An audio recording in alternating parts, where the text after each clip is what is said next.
Check. Give Puff a call.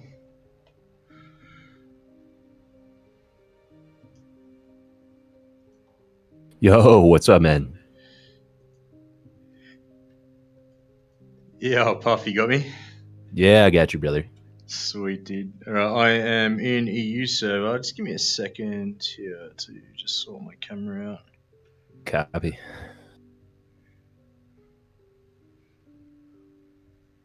Is it all right if my buddy I've been flying with joins us as well? Yeah, absolutely. Okay, cool.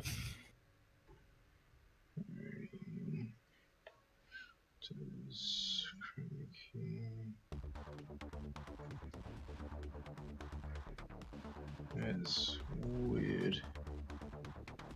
Is there a way I can invite him to the Discord call?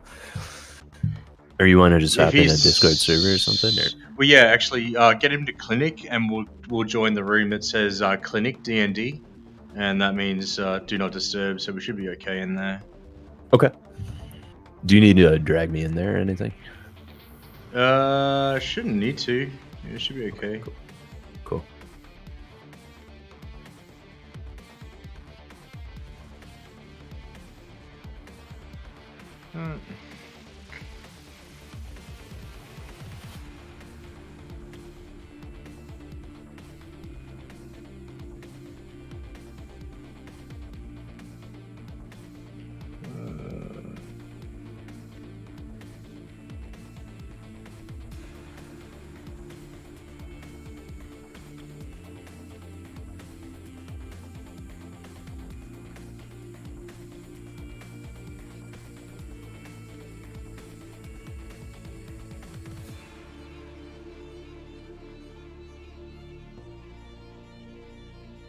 Okay, I think that's good.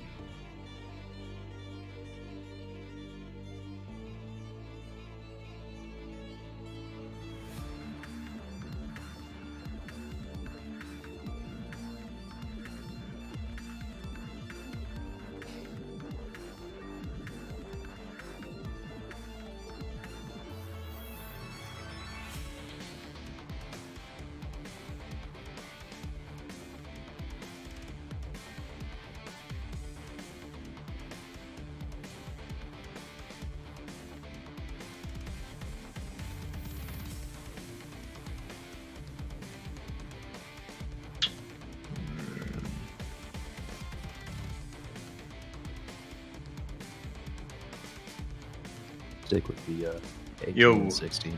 Yo, what's up, dude?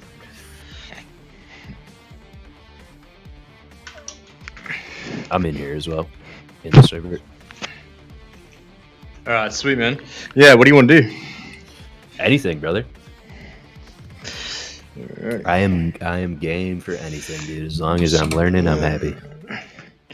Alrighty, I'll take a Hornet here. So grab whatever you want. We'll grab range A. And server's on pause, so just let me know when you click and fly.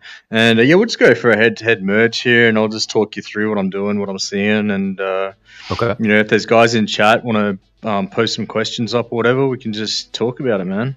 Yeah, perfect, dude. All right, you ready? Yep. Brief and fly.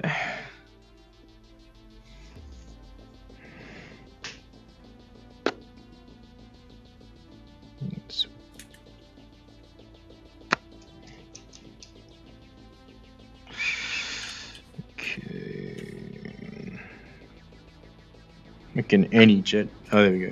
There we go. Let's turn this up a bit.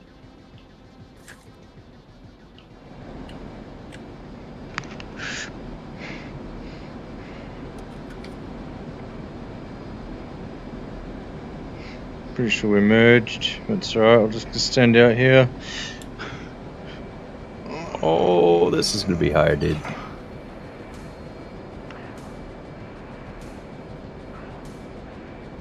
Yeah, got him there, level 2 circle. Alright, so see a level 2 circle at the moment. I've come up in the oblique vertical with you.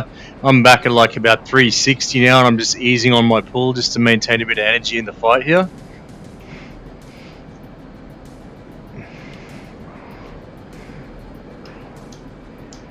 Alright, so I'm fighting a Viper, so I want to basically stay a bit faster than normal. So I'm just going to keep the nose down and get back to 400 here. Right, so as soon as you passed me and I saw that you're in a Viper, my game plan is to basically keep a bit more energy in this fight than I normally would. And what that does is it reduces the delta between our two aircraft in the two-circle fight here.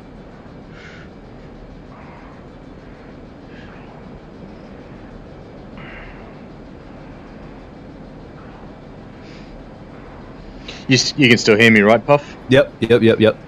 Okay.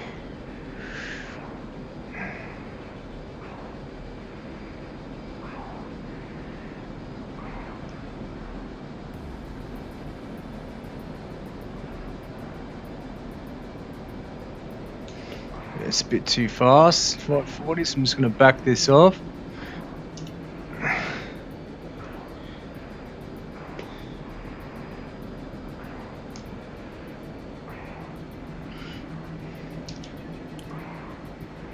Damn.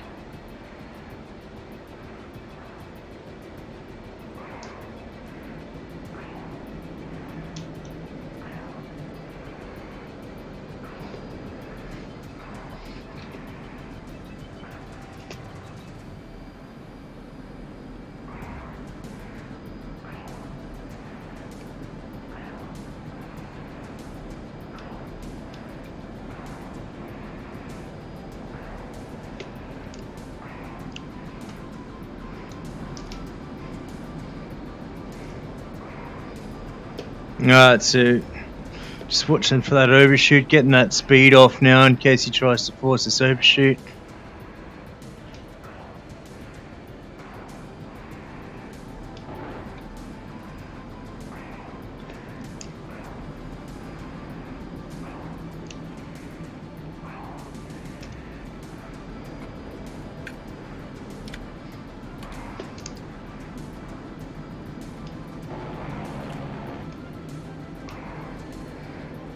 Oh, fuck. Yeah, good fight, man. Okay, so first of all, I need to figure out guns in the Viper. Yeah, okay. I haven't, dude. I have not done any type of this stuff in the Viper, so I need to figure out what I'm doing. Yeah, I got you. So you want to bind your... Let me just jump into Viper real quick. And you want to bind your missile dogfight switch, guns dogfight switch. Have you got a Warthog throttle? Okay, yeah. I have that bound. So you just flip into dogfight mode with guns, right? Exactly. Yep. And then you'll get the gun funnel, and then the next thing you want up is your HMD, and then I just blip forward on TMS forward short, and that'll bring up the ellipse. And then when you're looking at me, if I'm within the sort of radar cone for that, you'll be able to like just blip me again, and you'll lock me up. And that's a good way to not lose me sometimes.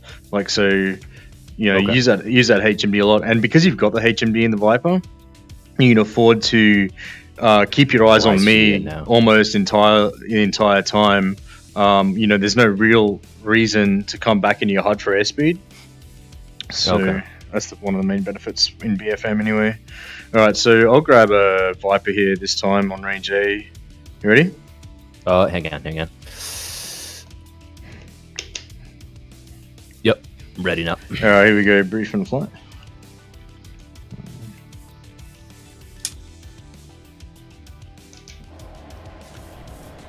Aha, yeah, that's okay. That's what I was looking for. The other thing that's really good is press list 2, and then that'll bring up on your DED the fuel flow. The fuel remaining. And if you just flip the DED switch all the way forward, you'll get the you'll get that on your HUD, bottom of your HUD, fuel remaining there. Okay.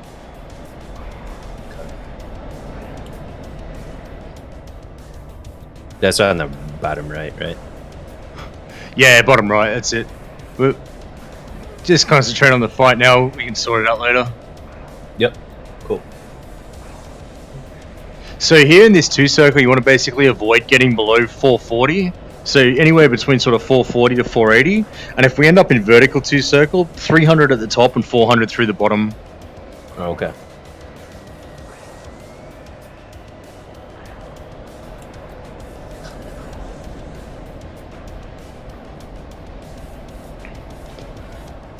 Yeah, I'll talk to him about that, Jumper.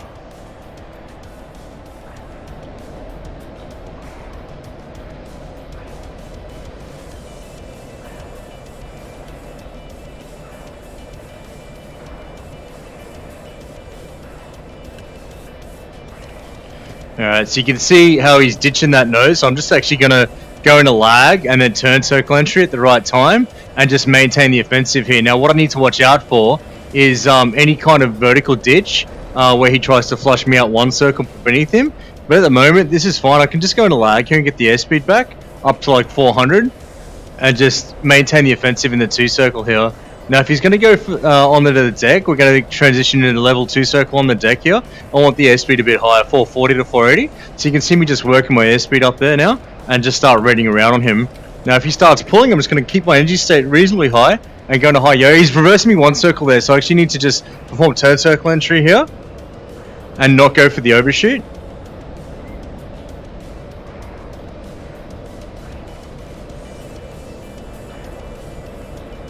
This is my fight to lose, so as long as I just stay in lag here, there's nothing he can really do because I'm inside the elbow. Alright, so he's actually flat scissoring me here. Miss. Watch out for the 1 circle. Okay, lift vector behind. Now up and above. Watch for the 1 circle. And he's gone back in a 2 circle there. So airspeed back on now. Top of the nose, unload.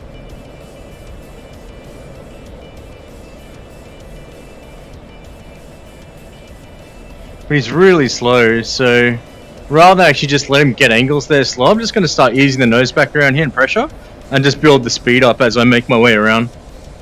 It's back up over 400 now. High yo-yo. Keep the energy state nice and high. Keep rating, see?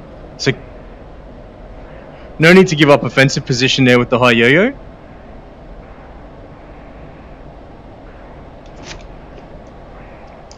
Ditch, boards. Low 6 here.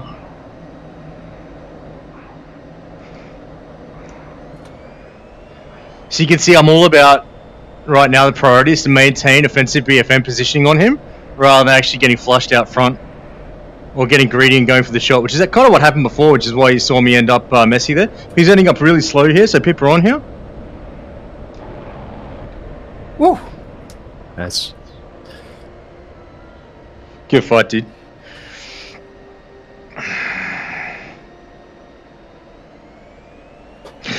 So you kind of lost. You kind of lost that fight within the first revolution and a half, like after the merge. That's what it felt like. Totally. Then you were defensive for the rest of the fight. So, what speed are you entering the merge at? I'm sorry. Say again. I got it here. Hang on. Let me crank you up in Discord a little bit. There we go. That should be better. Gotcha, man. What speed are you entering the merge at? To be honest, I wasn't even paying attention to that. Okay, so probably like where I'd start, like the most rapid improvements you're going to get with your flying, will like in BFM are going to be coming up with a plan for the merge itself and then the remerge. And so if you've got a clear plan in your mind about what you want those two things to look like, then the rest of the fight kind of ends up either really in your favor if the guy screws it up, or at worst totally neutral. But because you're actually trying to engineer a specific situation for the remerge, you're basically trying to dictate the fight right from the beginning. So in a Viper, say, one plan you might have, and there are many plans you can have, but one plan might be enter the merge as fast as possible and then go oblique vertical. So roll to 45 degrees, either left or right, it doesn't really matter. It doesn't matter, but I'll get to that in a second. But roll to 45 degrees and then pull into the oblique vertical. And so that leaves you with a lot of options then, because you're rapidly increasing your potential energy state because you're increasing your altitude, but you're also keeping your energy state quite high.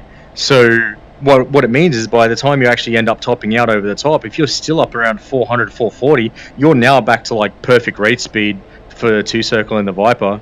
So the only other thing you really need to pay attention to is once we merge, what have I done with my jet? Because Bandit gets a vote, right? So like you're looking over your shoulder to see whether I'm one circling you, which means I'm basically turning into you minimum radius to get nose position. In which case, roll the opposite direction to that and force two circle flow on me. Because if I've actually spent all my energy at the merge, say in a Hornet or a Mirage or something like that, just to get nose position on you, then by you keeping your energy state high and forcing two circle, you're in total command of that fight then, because you're now raiding around on me rapidly. And I've basically just dropped an anchor into the desert floor and I'm stuck in position, so to speak, like comparatively speaking to your jet, right? So what I'd say, right at the merge, get ready to actually see, like, look over your shoulder and see which way I'm going at the merge. And also, the other reason that's super important is because lose sight, lose the fight, right? So, Yeah, like, exactly. if you lose me at the merge, you then can't actually determine whether we're two circle or one circle. So you actually don't know how to fight your jet at that point anymore. Got you. It's tough for me too because I'm not using track IR at the moment. I will be soon, but currently I'm all hat stick, all old school. Oh man, that's gonna make things incredibly hard for BFM. Yeah. Wow. But for me, it's more learning. Like I'm fine with losing a bunch of times, but for me, it's more like learning everything that you're talking about. You know what I'm saying? And like the track IR will come. I'm not expecting to come in here and top a day. I'm just here to learn. But my buddy's actually in the next channel up too. If you want to drag him in. Yeah, I'll drag him down in a second. This is Persian Gulf, right? Yeah, PG. Yeah, okay. Hey, dude. There's Kappa. Hey, good evening. How's it going? Yeah, not too bad. Yourself? Yeah, good. Alrighty, let me just check something real quick here. So, low blow at the very beginning of what you were saying there. So oblique vertical, what exactly does that mean? I understand going vertical, but so is oblique vertical like on an angle? Exactly. Like so like a 40. If you're looking straight up, the 45 would be. The 45 is oblique vertical. Yep. Okay. And if I call it pure vertical, and pure vertical is just like literally just pull straight up. Straight up. Yep. So let's talk about the differences there, because there are actually some significant differences. So generally speaking, in BFM, you don't want to go pure vertical at the merge, because it doesn't give you as many options as oblique vertical does, because once you commit to the vertical, you're totally committed to the vertical, right? And you have to basically decide how hard your pull's going to be to decide what energy state you end up with when you top out at the top of that. And the risk is you get slow, and although you've got all that potential energy, if the guy has just seen that early, that you've committed to the vertical, and he keeps his nose down, and then he's making his way over to you, but he's keeping his nose level and he's beneath you, he's rapidly building his energy state up, he's going to come up with a lot of smash. And if you haven't gotten that energy back in time, you're losing that fight at that point, because he's not only going to neutralize the potential energy stakes, but he's going to be, probably at a higher kinetic energy state as well by the time he gets to you. So that's where the oblique vertical comes into it, because you've got all your options open to you. If you want to commit to pure vertical at any point, you can. But because your energy state's higher, you're in a much better position to just roll out, level with the horizon, and enter two circle at best rate whenever it suits you, right? The other option you've got is you can, like, say you go oblique vertical at the merge, right? And you entered the merge at, say, 650 knots, and you go to 45 and you start that pull. Sorry. Oh, you're good. Can you hear me there now? Yep. You're good. You go to oblique vertical at 45 and you start that pull at 650 knots, say, right? And then you're watching that airspeed. It's coming back through 500, and you see that the Bandit's gone pure vertical at the merge. What you might want to do, if he's in a jet that's got a really good pipper, like say the Eagle or a Hornet, and he's trying to actually bring that nose back around on you and shoot you in the face, you can make a decision to overbank past horizon, so past level, like overbank as in back down towards Earth, and then get that nose coming down back through the horizon. Get your energy state back up over say like 450 500 knots, and then offset when you pitch back up into him. Don't just put your lift vector straight on him, because what's going to happen if you do that, you're actually just setting up for a nose to nose shot. And if he's got a good pipper, and you've got some guys who that's exactly what they want you to basically pitch up into them nose to nose, because they know that they're going to be a better shot than you. So what you can do at the point where you start to pitch back up into him, actually bank off and offset by about say a good 40 degrees from him, and that's going to create enough lateral separation and a low to high remerge, so that when you pass him, you're on the way up, he's on the way down, and now you can lead turn him back through the vertical and start generating angles right there and then. Right, but what it means is you don't. When I say lead turn him, that means that you start pulling before you actually get to him.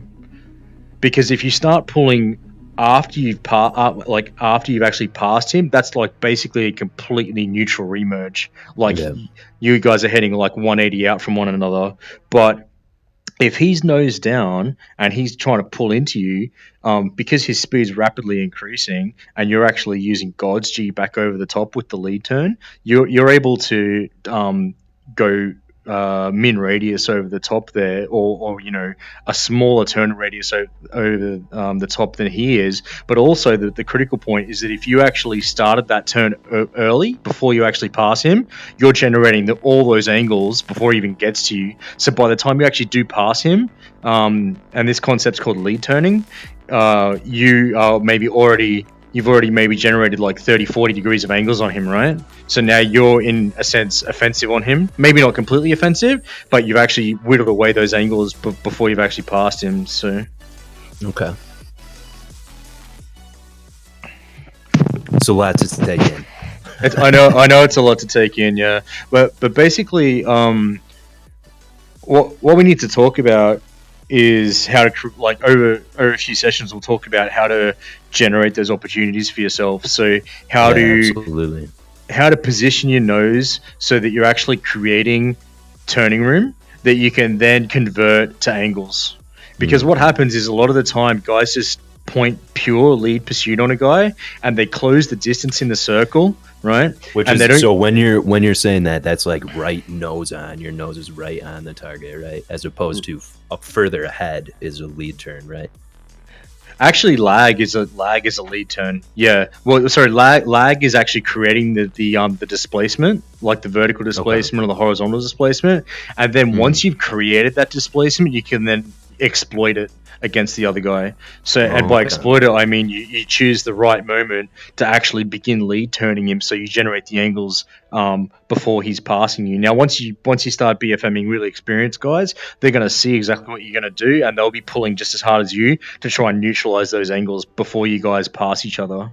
But when we fly here now, I'll actually talk you through when I'm creating displacement and when I'm actually lead turning you, and you'll be able to see the distances opening up, and then you'll be able to see me exploiting that by actually pulling to generate angles on you and get my nose into you before we actually pass each other.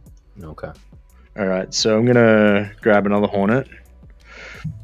Kappa 2, real quick. The server, if you just search BFM. Yeah, I just joined the Persian Gulf one, yeah? The EU, yep. Yeah. Cool. So Kappa's in here too. Wicked. All right, let's grab a jet here. So I'm going to click Red Hornet on range A. Ready? Okay. Yep, ready. Here we go. Briefing and flight.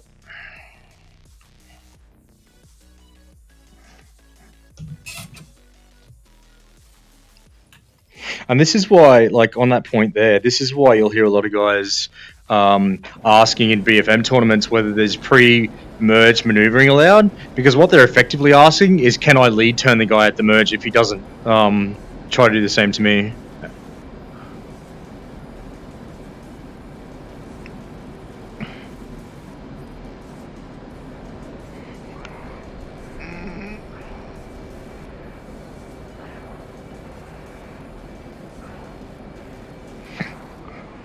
Do you understand the difference between a 2-circle fight and a 1-circle fight, Cap? More or less, yeah. So what we just entered right now is a 2-circle, right? Because we turned away from each other. Exactly. Yeah, we turned away. So you turned towards the east. Sorry, the west. I turn. Yeah, exactly. So say I turn inland, you turn ocean or sea. Then we end up nose to tail like we are now. So what you're looking at here is a 2-circle fight, and that's where some guys get confused because it looks like 1 circle if you were to look at God's view from this from above, but actually it's 2-circle. It's just that the circles have aligned by now and they're kind of overlapping one another. But we are still flying our own circles, even though they're in the same direction. And the reason it's 2-circle here is because we're nose to tail. We're not nose to nose. Right.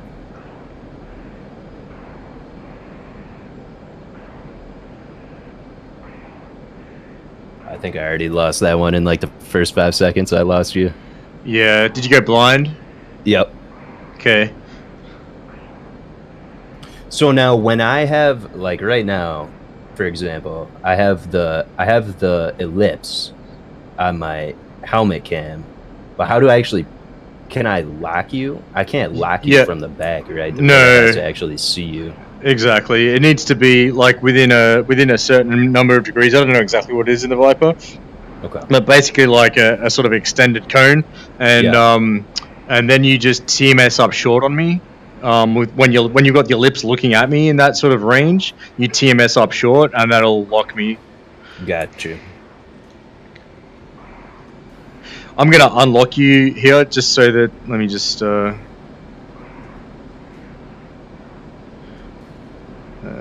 wants to keep locking you, the ACM mode. I'm just gonna unlock you just so you don't have the shit going off in your ears the whole time for your viewers. Oh, it's all good, dude.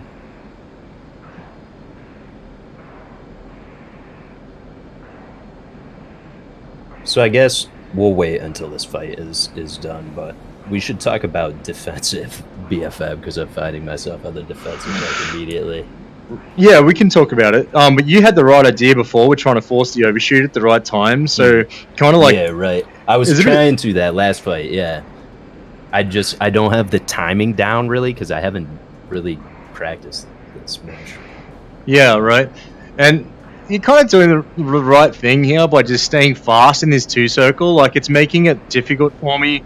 And basically you're doing the best job you can, which is maximizing your time alive right now, because the concept there would be like an ACM, your buddy would come help you out, So the longer you can stay alive, the higher the chance is that the guy's going to get schwacked by the free fighter.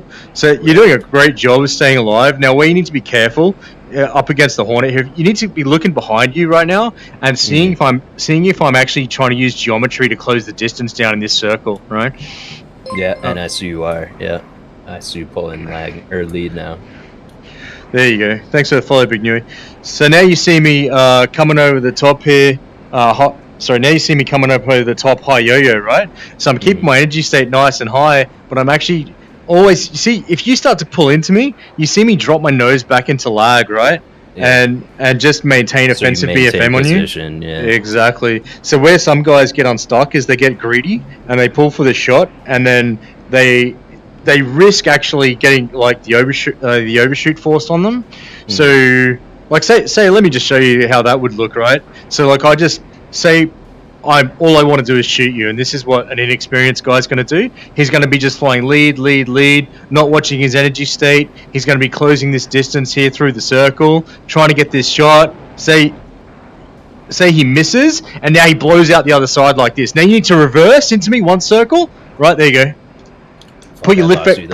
Okay, you lost me. Okay, but if you still had me, what you would have been able to do is put your lift vector immediately on me, and pull hard to put your lift vector behind me at that point, and then pull offensive. So you'll see that a lot if guys get greedy. They'll blow out the other side, and when you see them start to blow out the other side, you need to slow down, and you need to put that lift vector on them and pull. All right, now see this. I want to show you something. See how I'm keeping my nose up high here? Have you got me visual? Yep. All right. Did you see how when you went nose low, I didn't pull into You you. I went didn't. nose high. Yeah. Right. Exactly. So I created some vertical displacement, and then what I did was perform turn circle entry. So I actually entered your circle where you entered your circle, and that's how I maintain offensive BFM. See, and then once we get to here, like I just basically now I can see the opportunity to kill you. Yeah. Yep. But if I get greedy, you can reverse one circle, flat scissors. There you go. Where I struggle is like trying to maintain view on you with a hat stick while I'm trying to maneuver. That's where it gets difficult. That's so brutal. There I just stalled out. But so yeah, already I'm learning a shit ton though. Kappa, you want to step in for a round, dude? I mean, yeah, I can do. So that's also something like. Go ahead. Sorry, not to cut you off, low blow, but just to give you some background, Kappa's basically like same level as me, fairly new. Yeah, I sweet, don't know. dude. Kappa, have you ever done BFM like this? Just 1v1 dogfighting? I've dabbled in BFM. Okay. Yeah. So basically, same experience level is what I'm trying to say. What'll be good here? Spectate my jet during this fight, there, Cap, and you'll. So how do you Is there? I'm not really familiar with spectating as well. So I know F2 is the external view, but is there a way to like cycle players? If you just press F5, so F2 to my F2 to my jet, and press left control Y, so you get the telemetry bar up across the bottom, so you can see my airspeed. Okay.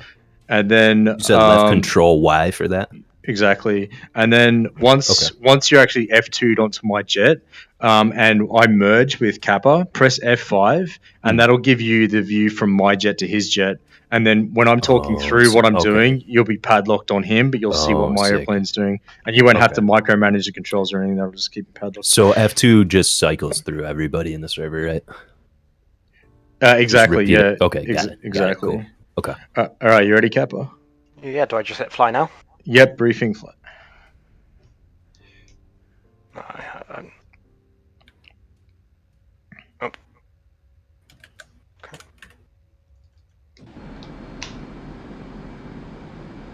You won't be able to F5 to him from my jet until we're within like a certain range, but until the merge. So you'd say do it at the merge, basically.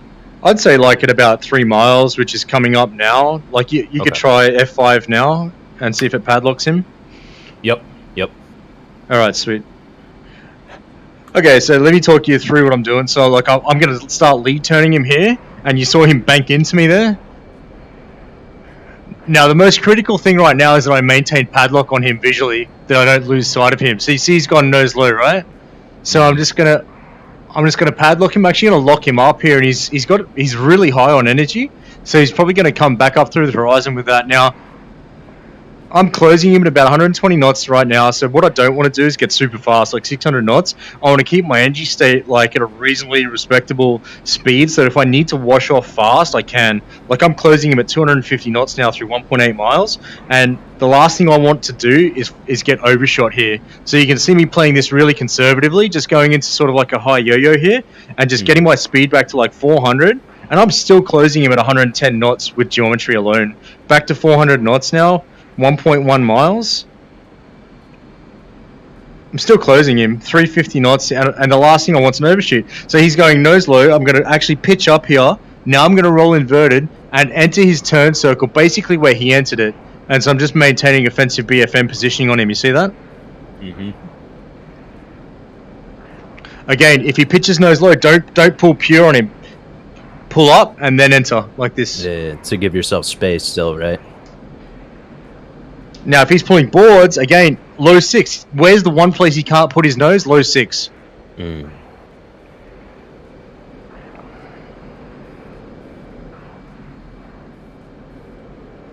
you see, through all the attempts to one circle and overshoot there, or force the overshoot, I'm still offensive on him. So that's my number one priority, is to just remain offensive.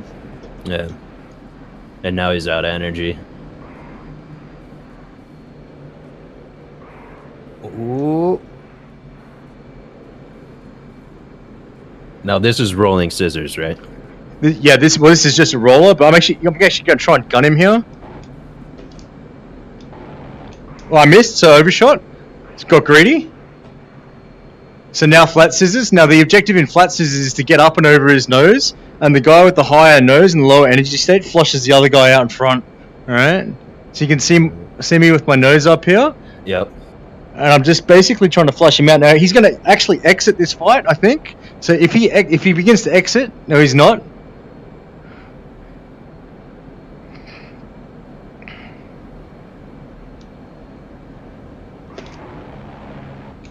Ho ho. Good fight. Patience. You're very patient, dude. Yeah, man. Like you can't like. There will be times where you'll take a shot and miss it. Dude, they're so fast. The jets are so fast, and it's so your adrenaline's pumping so hard. It's so difficult for me, like at this stage of the game, to not just jump on it. You know what I mean? And that is like the biggest difference. Is like your patience and also knowing how to counter everything that he's doing. Right, that's really interesting to watch that fight from that perspective too. The thing I'd say though as well is you don't want to it's great to be patient, but what you also don't want too patient. Exactly, you don't want to fall into the trap of flying BFM for the sake of flying BFM, right? Yeah, and you'll see some of the real fighter pilot guys like Play School who flew Rafales. He's ultra aggressive when he flies BFM, and the reason is because he wants it over as fast as possible because he doesn't want to be hanging around and get schwacked by that free fighter. So yeah, like. But this kind of like guns only BFM that we're doing here, it does take time to kill a guy because if you try to rush it, you will just end up getting forced. Then you'll have the overshoot forced on you, and you get flushed out. Exactly. Interesting. Well, it's up to you, Cap, whether you want to jump in for another fight or you want to spectate another one. No, I'm right. in. Yeah, we can just trade off if you want, Capo. Yeah. Do you want to go back in? It's up to you, dude. I had a couple passes, so if you want another shot, it's your call. I'll leave it in your hands. I'll try it again because I feel like I had missed opportunities. Yeah, all right. I'll take a Viper this time. Real quick, before we start this, if you guys want to just let's decompress here. Let's back up for a second. So how do you suggest we fight offensive BFM in the Viper specifically? Because I think that's what we're going to be doing most of our flying in for now. Yep. It depends on what you're fighting against. So let's start off with the 18. Okay, so the Viper is categorically a 2-circle fighter, so it's a rate fighter, and a Hornet is a 1-circle fighter. So you need to. So what does that mean exactly? Like a fighter specifically being a 2-circle or a 1-circle fighter? Does that mean that it has more thrust? So. It means, like, say a 1-circle fighter, it means that it can turn tighter radius than the other fighter can. It has a tighter turning radius. Okay, gotcha. Yeah. So, like, a Hornet is like it's hands down a 1-circle fighter. And the thing is, what it wants to do is it wants to 1-circle you with the merge and then let off a Fox 2, say a 9X high off bore sight, min radius turn, and just get that first Fox 2 shot off the rail, kill you, and depart. He doesn't want to stick around. Right. But the problem in a guns only merge like we're doing here is that if you spend all your energy at the merge to go mid radius, you are basically you're out of options at that point because the guy won't be within the WES for the gun, the weapon engagement zone, and then you're all out of energy, and so you're all out of options basically. So going mid radius at the merge in a Hornet's a bad idea. So what the Hornet guy, if he's smart, will be trying to do is actually fight a 2-circle fight against the Viper, and you just need to actually do it better than him. So you need to drag him up high, and then try and rate around on him. Either in the vertical or in the horizontal at say like 15,000 feet. The problem is at the moment in DCS, the Hornet, by many accounts, is overperforming in 2-circle with respect to the Viper. So where normally you should be absolutely dominating the Viper in the 2-circle, against the Hornet, you can actually find that tough to do because it's actually flying really well in 2-circle in rate. So, But what you definitely don't want to do, I'll just counter that with the opposite argument, because you asked me what should we be doing in the Viper. You should try to avoid one circling the Hornet if you're in the Viper, because what's going to happen if you try to actually just min circle him, or min radius him, say in the horizontal or in the vertical, he's actually going to be able to get his nose around you with all that high alpha and get his pipper on before you and just kill you. There's only one, there's always a but, right? There's always an exception, and the exception to that is if you've ended up forcing a Hornet to overshoot you in the vertical somehow, and now he looks like he's going to like flush out beneath you. Well, if you're prepared for that situation, you can already be idle boards while you're inverted with your nose on the horizon, and then pull one circle on him and actually gun him through the top of his jet. But you have to engineer that situation specifically to be able to execute that. It's not something that I would say, okay, go for it. One circle of Hornet in the vertical, one circle, like nose low. It has to be the timing has to be correct, and his energy state needs to be higher than yours. So just to verify, so coming in from the merge, if immediately after the merge we both turned the same way, right? Yep. So I turn right and you turn left. Like we're basically turning right into each other. That's the one circle. Exactly. And if we turn opposite, we both turn right, let's say, that's a two circle. Exactly. So if you turn towards the water and I turn towards the land, that's a two circle fight. But if we both turn towards the water, beak to beak, so we're going to end up nose to nose within the shortest amount of time, that's a one circle fight. Yeah.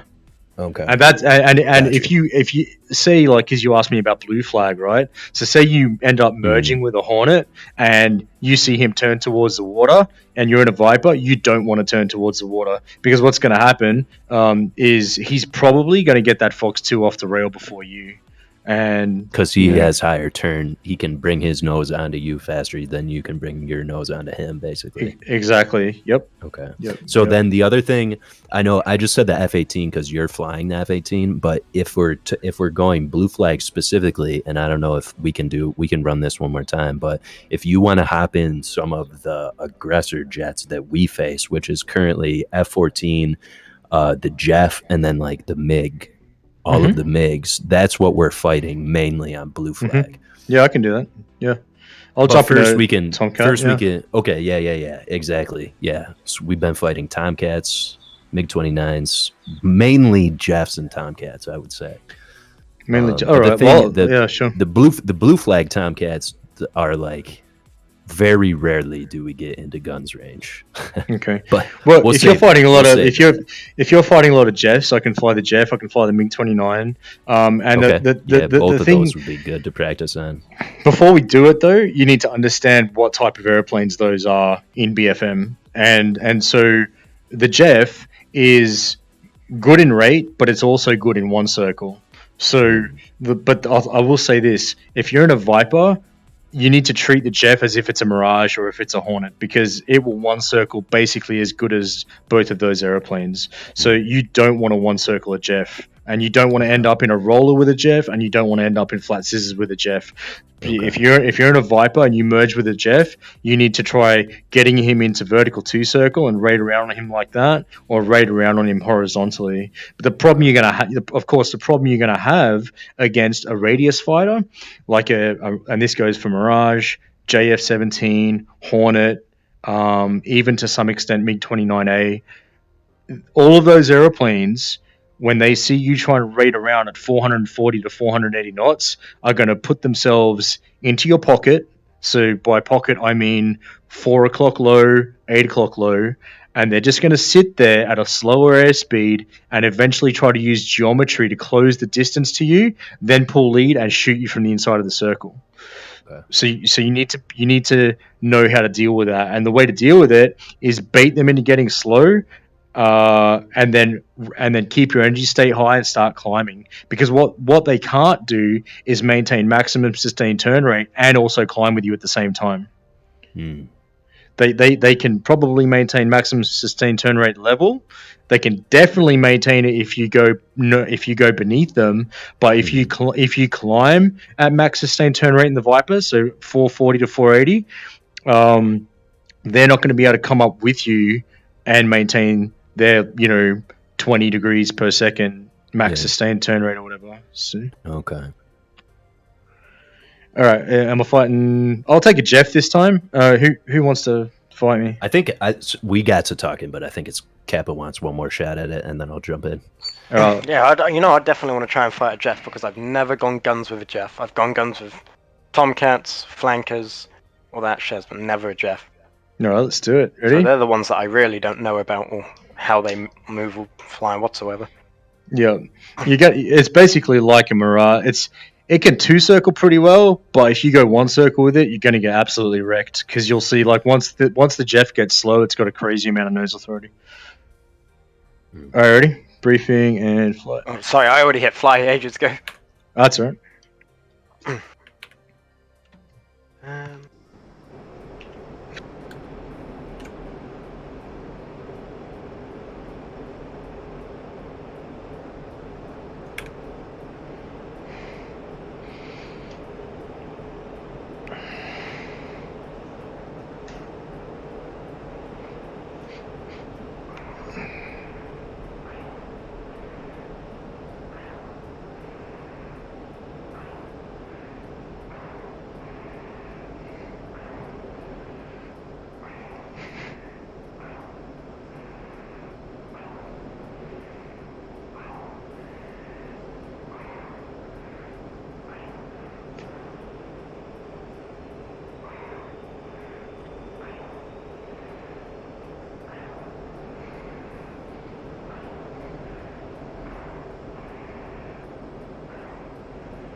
Oh god! Ooh, Damn!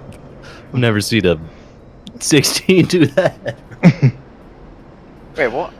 Oh, something went missing. So, real quick, Kappa, were you in full AB that entire time, bro? I might have been. Because I was gonna say, dude, it looked like a couple times there, if you would have cut your throttle, you could have gotten potentially a better position. But you kept full AB the entire time, so he's able to just stay behind you, and you didn't actually cut speed aside from maneuvering. I could be wrong, Low, but... Well, remember we spoke about the type of fight that you want to fight against the Jeff, and you want to fight a fast fight in the Viper, and you don't want to be descending. You want to be dragging him high, where your Jet's going to outperform him in a thrust to drag situation. Now, the problem with the way Kappa flew that is that he tried to get slow vertical. In the vertical, I should say, and the Jeff is just going to absolutely be able to stay behind him in that situation, and not even moderately. With moderate difficulty, it's easy in the Jeff for him to just hang back there, and it's like toying with him, like it's got so much nose authority and so much ability to just put itself where it needs to, like to maintain offensive BFM there, that the Viper is just never going to win that fight.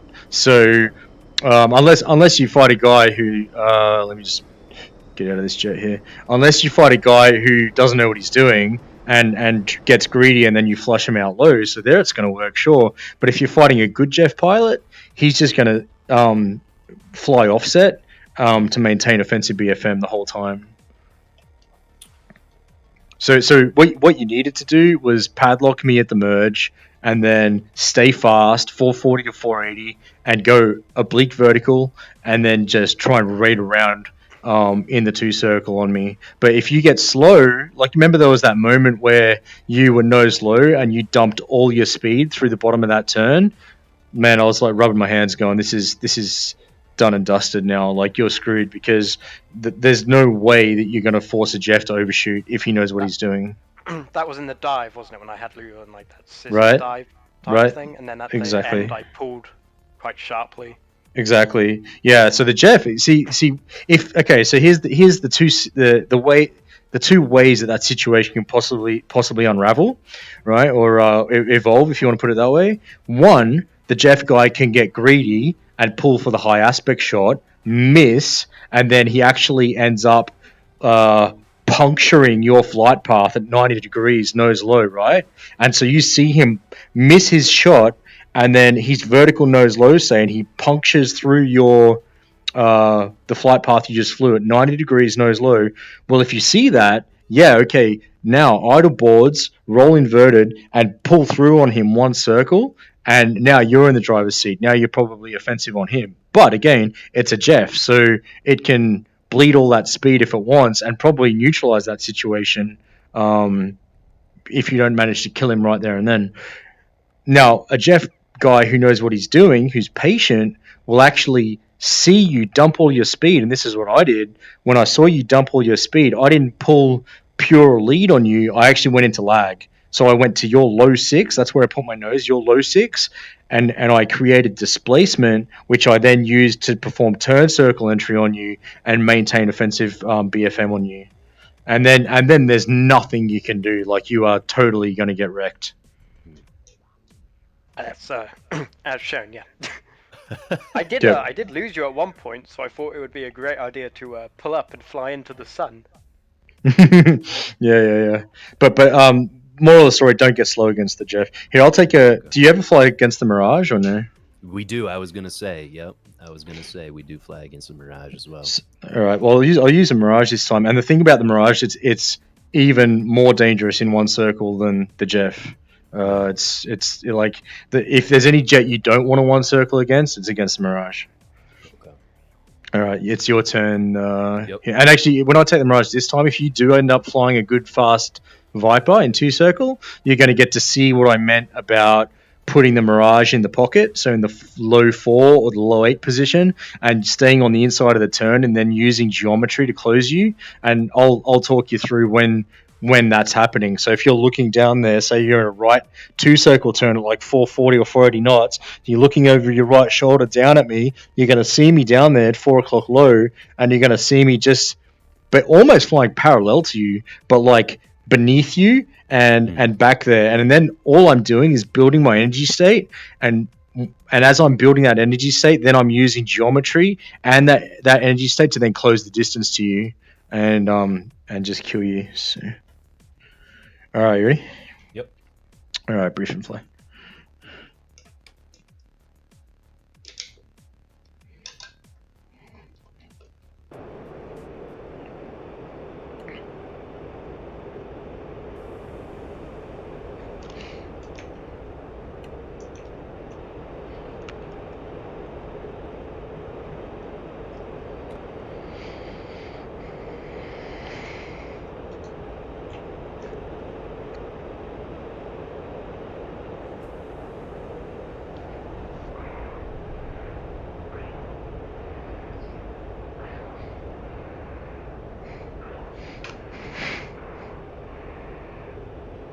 All right, so for guys in chat, what I'm doing here, I've seen him go oblique vertical, and he's really fast.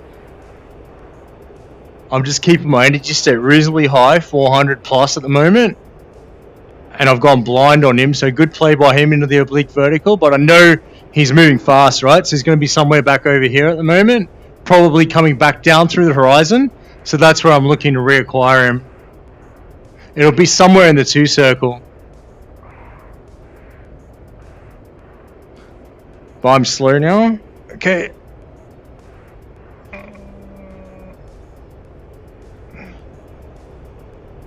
There he is. Alright, so he's one circling me. So I'm going to get this energy. 430's plenty fine. I'm actually going to pitch up back into him now with the offset and get up over his high 6 and now lead turn him through this turn here back into the offensive. Now it's important to fly the Mirage like it's a Viper until I need it to be a Mirage, right? So I'm just going to get this energy state. He's committed to the vertical. I'm just going to get this energy state nice and high, and I'm going to recommit in a 2-circle with him. But the faster my Mirage is, the smaller the delta is between our two airplanes in terms of this energy fight, and the better off I'm going to be. I'm closing at 100 knots now. Easing over the top to keep the energy state high. Just float over the top here now, 320. No need to pull, just into lag. Keep the energy state around 300 and let the speed come back on. If you start to generate too many angles here, if I start to get uncomfortable with it, I can start to pull. Which I'm actually going to do. I'm going to start pulling here, 360. And this is... Okay, this is the situation here, Puff. So you see how... Yep. I'm going to put myself into your low 8 in a second. And I'm just going to stay on the inside of this turn. So you see how this is unfolding right now? Now I'm in your 8 o'clock. And I'm just going to hang here, build my energy state, and then close the distance when it works for me. So exactly what you just did there, back out of it in the opposite direction, that's what you want to do.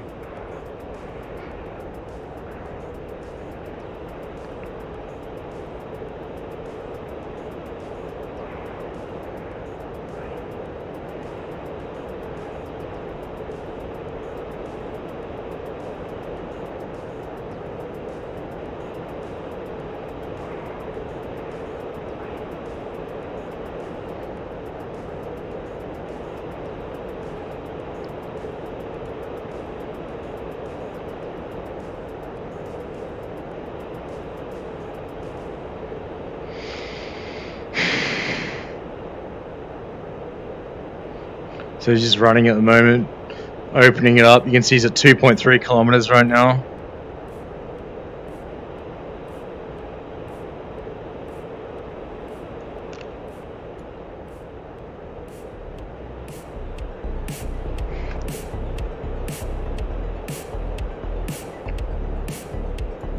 Hey, Fire, how's it going, dude?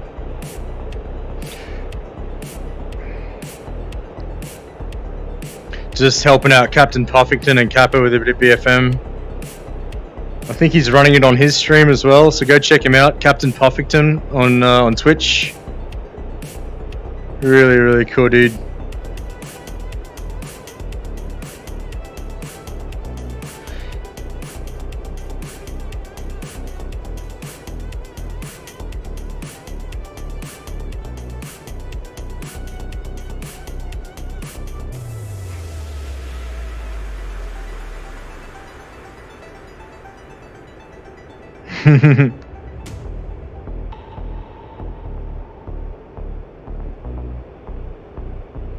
You just bought the 1416 Huey? Nice.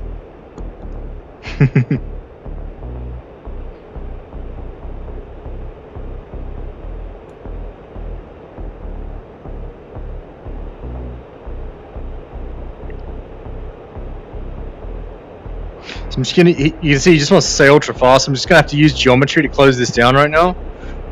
And then pressure him with the nose to try and get him slow once he sees my scary little nose coming through.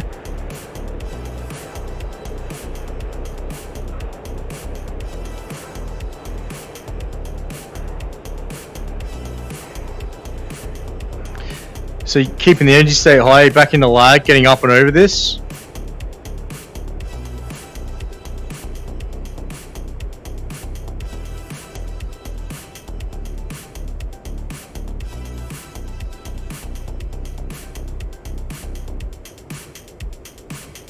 Now I'm going to low yo-yo him through the middle.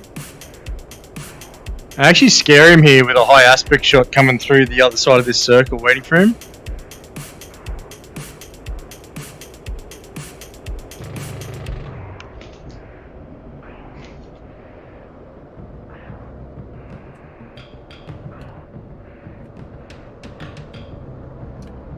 Okay, lead turn. If he gets slow here, he's going to pay.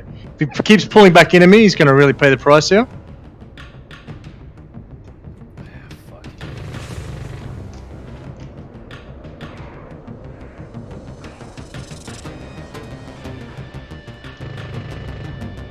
Nice.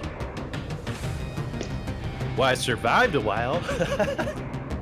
Yeah, I thought you were gonna run out of fuel. Dude, I thought I was too. I think you actually Potential TK'd me. air brake. No! So I guess the other thing is that I need to learn like the fundamental differences between all of these jets. So now with the Mirage, that's typically a one circle. Yeah, it's a one circle fighter. Yep. Okay. So did you see once you started getting slow there in the vertical? Just click back to spectators for a sec. Yeah, there you go. So did you see once the fight got slow, how I was just able to point my nose? Yeah. And that's what I wanted. That's what I wanted in the Mirage. Like I was chatting to my my viewers there, and I was saying, okay, so you saw the moment where I closed the distance down through the middle of the circle, and I basically lined you up on the other side of the coffee cup for a shot, and that high aspect shot, you have to do something about that. I mean, yeah, sure, you can just keep flying straight if you want, but you're playing chicken, right? So basically, you have to do something. You have to pull, pull up, pull down, pull away. You have to do some kind of guns defense. And what I'm hoping is that you actually react drastically enough to it that you just decide to like split S and dump your speed. And then once I get you into that regime, I'm gonna win that fight in the Mirage. So really, what you want to do is just like keep your energy state high and defend in the vertical against it. Okay. And I'm going to bleed hard, like much harder than you if I start to pull because of my delta. Yeah, I was noticing that I started to pull away from you, but I wasn't really sure what to do with that space. You know what I mean? Like, Yeah. I'm not really sure how to position myself to get from the defensive into the offensive position. Well, the Mirage is kind of a tough one because it's a bit of an anomaly in DCS. It's overperforming. So it overperforms at high speed. It overperforms at altitude because its engine doesn't have ram air modeling. So it doesn't lose thrust at altitude like it should. As much as it would in real Right. life. Okay. So if you go up through 30 grand in the vertical, say, like, yeah, you may pull away from me initially, but eventually I'll get to a certain altitude and I'll just catch you. And it's bullshit, but it is what it is. But the thing is, the reason it's tough to fight the Mirage is because the Mirage can dictate one circle whenever it wants. So it can like neutralize your two circle fight through like vertical upwards, but also vertical downwards, vertical, and in the horizontal, it can initiate one circle against you as well. So you have to always be thinking about once you pull hard to defend against the one circle, if you get too slow, the freakish thing about the Mirage is how much it can continue to point its nose at ridiculously low airspeeds. So even down to say like 70 knots, the Mirage can still move the nose somewhat, which is crazy. So and it can also just stand itself on its tail at 70 knots and just keep pointing at you. So you might be like topping out at say 40, 50,000 feet, right? And you've got a Mirage like 5,000 feet below you, but he's at like 70 knots, but he's still pointing at you. So you come back down, he shoots you in the face. Right. So what could I have done differently? Let's start off with that. Try and get me high, and then try and force me into maybe a vertical two circle or like a two circle in the oblique, and just bleed me down. And then when you see me getting bled down, don't go down, go up. Because if I'm bled down, what you can then do is, if you've got a high enough energy state, actually raid around on me over the top. Okay. Yeah. Cool. Yeah. So you want to basically fool me into getting slow, like on a really hard pull, and then you actually maintain enough energy so that you can go two circle over the top. Okay. Here, I'll take. I'm gonna fight Kappa. Yeah. What do you want me in Kappa? I'll take anything you want. Damn. I think I'll have a go against the F18. Yeah. Alrighty. So range A, briefing. You ready? Briefing. Yeah. Ready when you are. Flip. I think that's a good point. Where is my controller? There it is.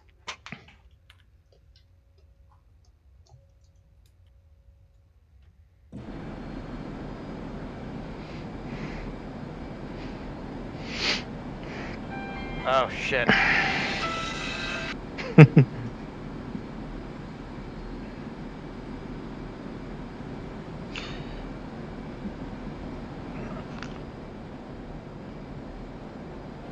BFM while on the phone.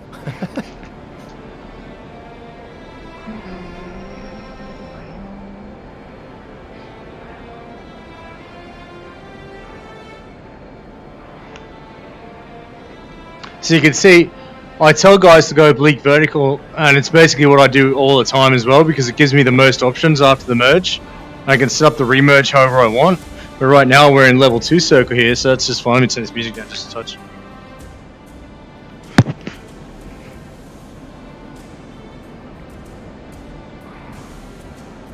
Alright, Kappa, so you got me visual? I do not. Flares, check high 7. Oh yeah, I see. Alright, so you pretty much got the jump on me at this point. Yeah, let's start the fight again, yeah? Unless you want to continue. I mean, you might as well just shoot me down. Alright. Yeah, we get to practice some defensive BFM. Just try and force an overshoot if you can, when the opportunity presents itself.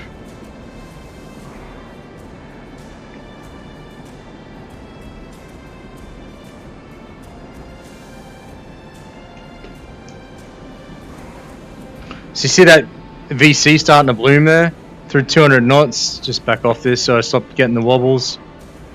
And I'd get my Hornet back down to fighting speed. So if you can see a guy starting to maneuver dynamically like this, get your aeroplane to a speed that you're ready to fight at, or very close to it. So 400, I can easily drop back to 360. 500, much harder to drop back to 360.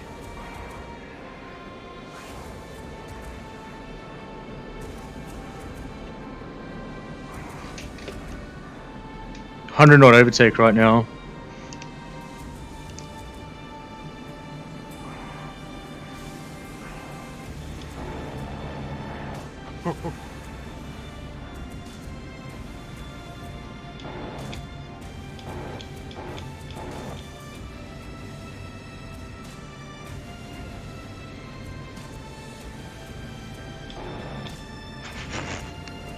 Not a chance. So You're Kev, fine. is there a reason that when you're trying to force an overshoot, you're leaving yourself in full AB?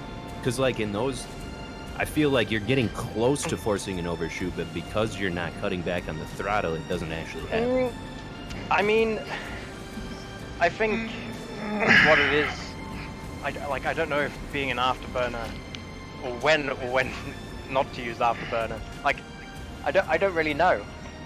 Like, I feel like I could still force an overshoot. Like, I have forced overshoots in other servers against probably much less skilled pilots. Yeah, low blow's been around, dude. Yeah. But it's a good teacher to have.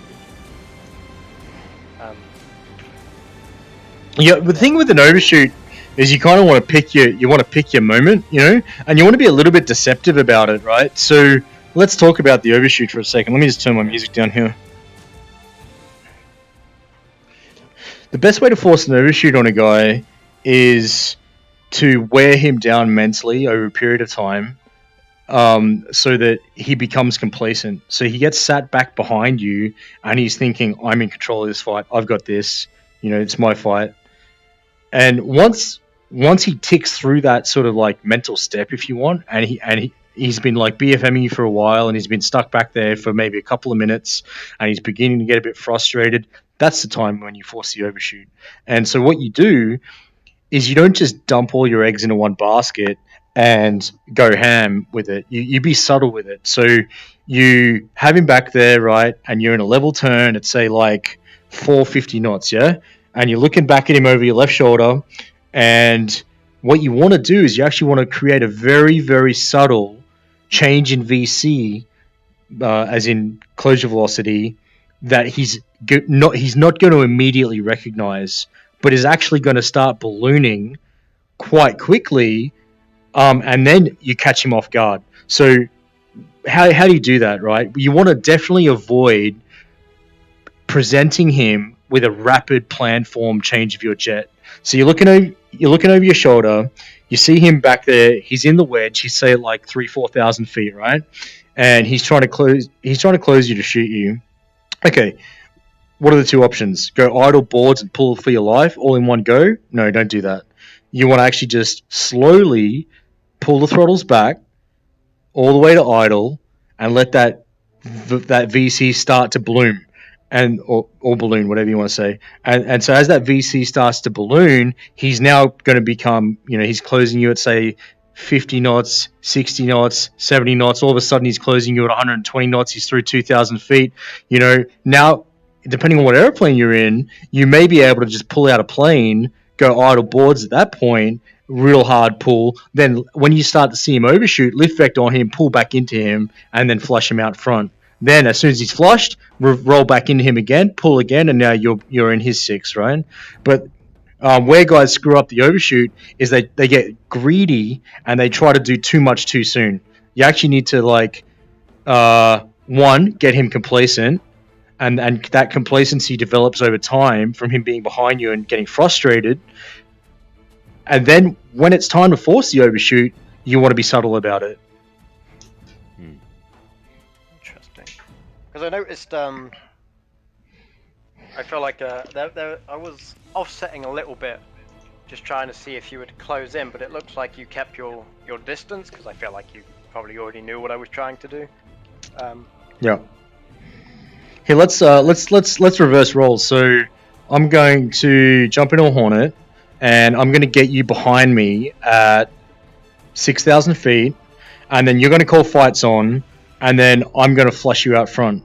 Or I'm going to try to. We'll see if I can. All right. So take your Viper or whatever you want, and what we'll do instead of merging, before we actually get to the merge, at an appropriate time, I'm gonna call a heading to turn onto, like something like 270. We'll start that turn together, and you'll end up behind me. Then close the lock me up on radar in your ACM mode. Close to about 6,000 feet, and then call fights on. Okay. Ready? Briefing flight.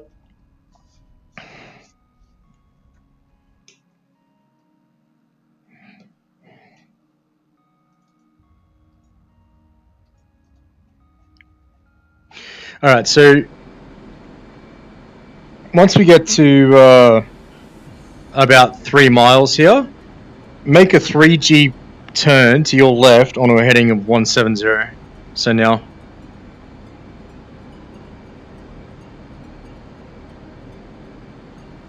You got me visual, yeah? Yeah, I think. Yeah. Alright, I'm rolling out 170. I'm going to be at 350 knots here. Alright, I'm just. So go ahead and lock me up when you're ready.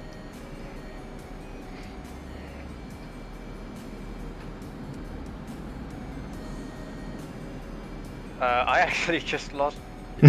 Okay, no, you overshot me. I just killed myself. Really. Okay, so that's how you force an overshoot right there. Yeah, you just make them go blind and then they do it by themselves, yeah? Alright, wow, I shot you by a lot. Just roll out on a heading of 180 and climb up to 15,000, and I'll overtake you, and I'll put myself 6,000 feet in your 12 there. Just set airspeed to 350 knots.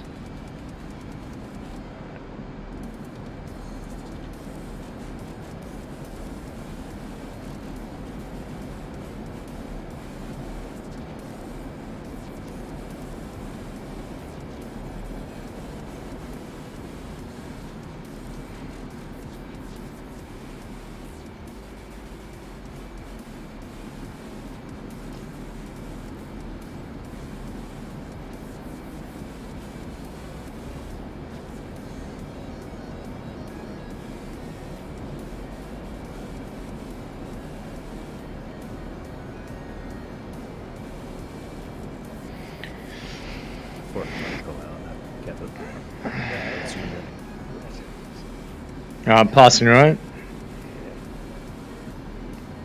Alright, so just fall into my 6, lock me up, and call fights on when you get to 6,000 feet separation.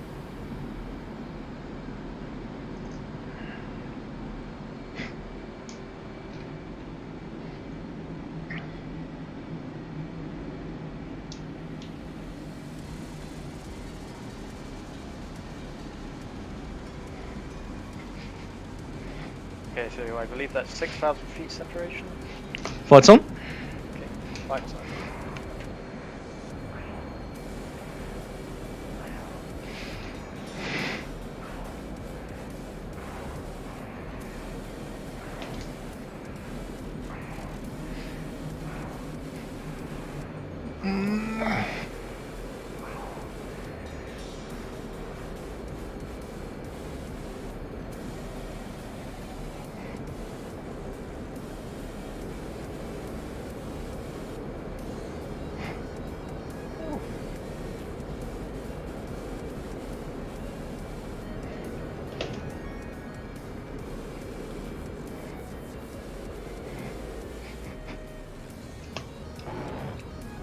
Got it.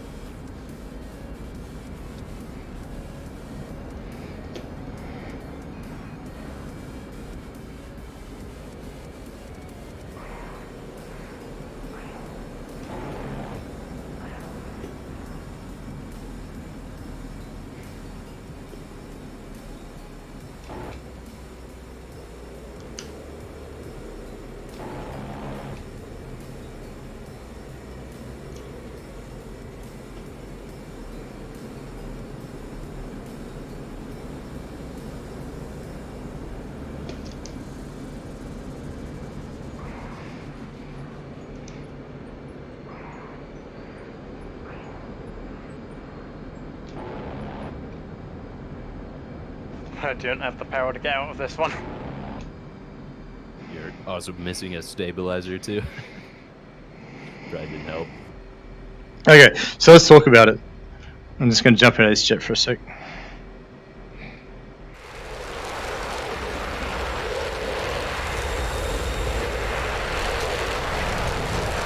Let's go back to spectators, Kappa.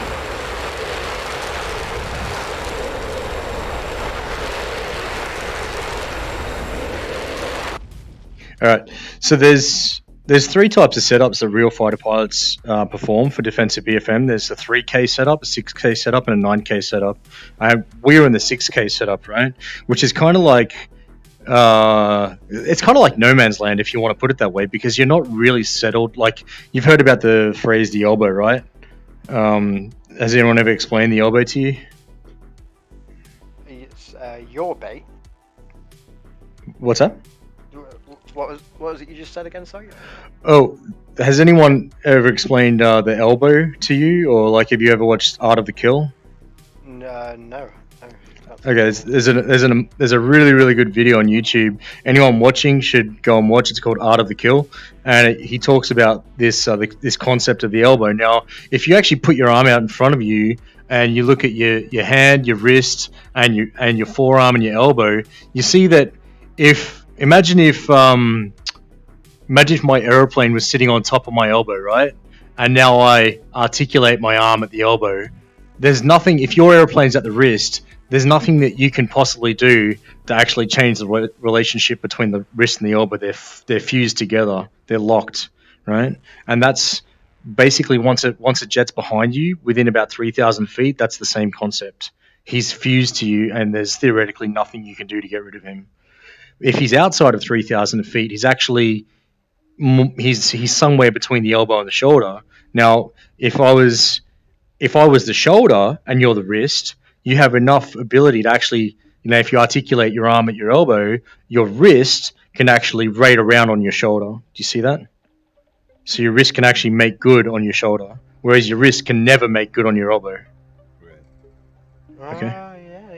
So once you get into the elbow, the only thing that you can really do defensively is try and force them into an air and get them to overshoot, right? Unless your jet is faster and you can try and pull away and get separation. Exactly, and that's why this psychology of being able to force the overshoot is super important.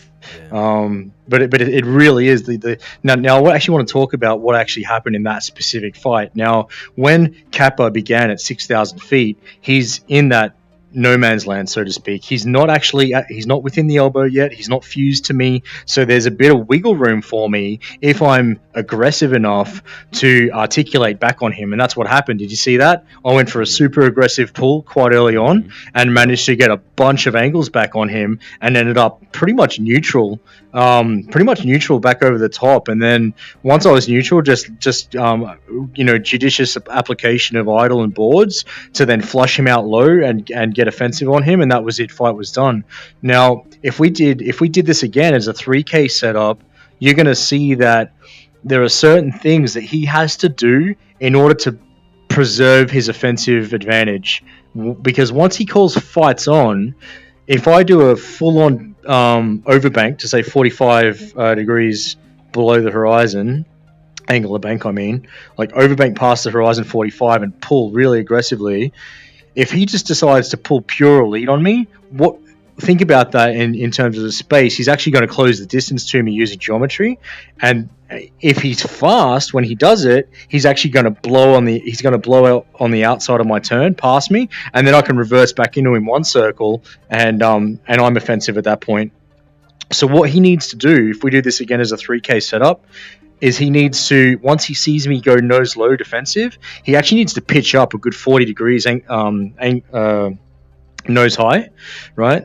So 40 degrees on the pitch ladder, or 50 even, and then watch me for where basically I entered my defensive carve, then overbank, and then perform turn circle onto him, enter my circle where I entered my circle, right? So then he actually remains behind me, because if he closes the distance, he risks the overshoot.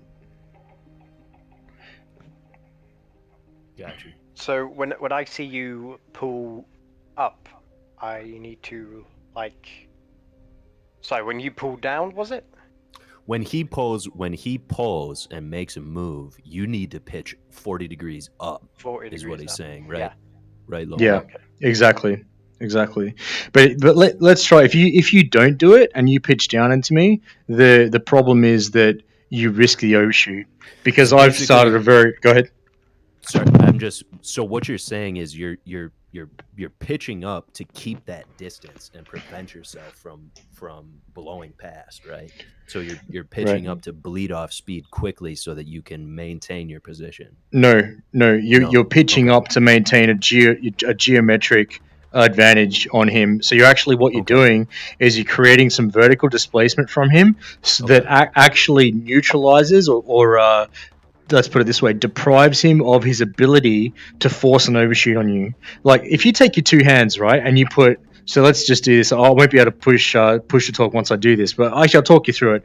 Put one hand in front of the other, okay, and say that the distance between those two hands is 3,000 feet, right?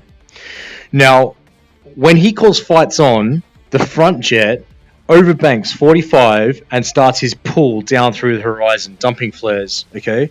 Now, if he just pulls at exactly the same time and points his nose on me pure lead, he's actually going to be closing the distance to me and puncturing my flight path. That's the way you need to think about this, right? He's risking puncturing through.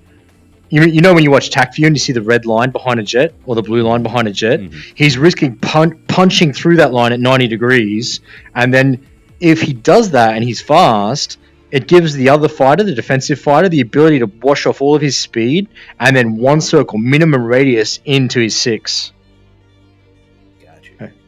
Now, to prevent that from happening, the offensive fighter to begin with can totally deprive the defensive fighter of that situation by doing what I said, which is pitch up 50 degrees nose up, wait for like a good few seconds, and then time it so that he rolls inverted and he pulls back down onto the other guy's red line. So that if you were looking at it on attack view, the red line and the blue line basically overlap each other. Okay. And then it's physically impossible for the other guy to force that situation. Is that what's considered a high yo-yo, because we're going up, like round and back on, or trying to get back on their tail? Is that It is a high yo-yo in a sense, but you know, high yo-yo sort of refers to a specific situation in a level 2 circle where the guy is creating displacement by actually offsetting his nose into lag. And this is exactly the same thing, except I wouldn't call this a high yo-yo. This is the way I would actually term this is just creating vertical displacement, which you then use to perform turn circle entry. That's the way I've always described it. So you're actually trying to overlap. You're actually trying to enter his turn circle where he entered his circle.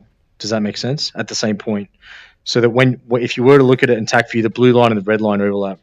So when you say enter his circle, you're talking about you starting your turn right where he started his turn, or as close as you can get it. Right? Exactly, but you actually do it from. You wouldn't necessarily do it immediately. You would fly towards where he started turning and then turn. Yeah, right. Do you remember that fight that we had where I said, "Do you see how you're going nose low right now? You see how I'm going nose high? Remember that?" Yeah. And then I overbanked and then I pulled. That's exactly what that was. Yep. And I was watching you do that in a couple previous fights too. Yeah. So you can watch if you want, spectate. Here, let me show you. So let's get Kappa to actually be the defensive fighter here. So I'll get him out in front of me at like 3,000 feet. We'll call fights on. Kappa overbank 45 and pull nose low through the horizon, and I'll show you what this maneuver looks like. Okay. Okay. All right. Let's. I'll grab a hornet here. Just let me know when to hit fly. All right. Briefing fly.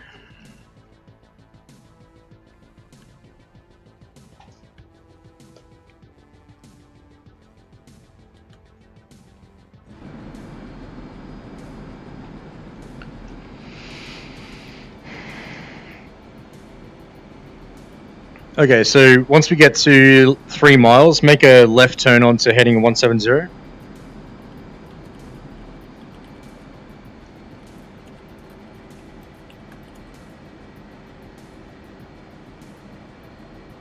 Left turn onto 170. Go.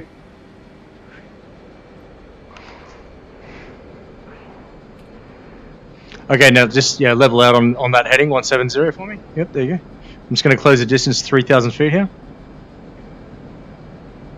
So remember, when I call fights on, overbank 45 past the horizon and go for a good hard pull. You basically are spending everything to try and survive. Just slow down to say 400 knots for me.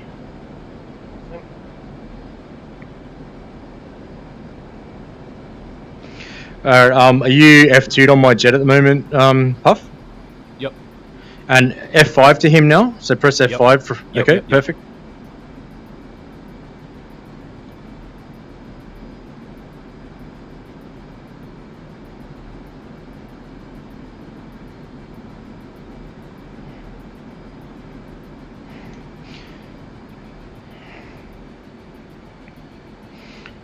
Okay, that's 5,000 feet.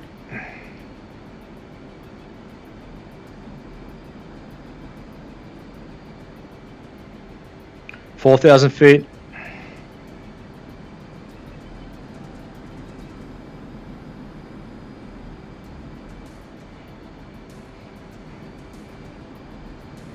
$3,000 feet. Flights on.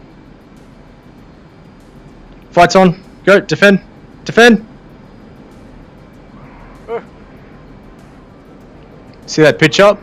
Yep. Oh yeah, that works beautifully, doesn't it? Wow. Even here, see how I pitch up beyond where he went, and now I enter his circle? See this? Yeah.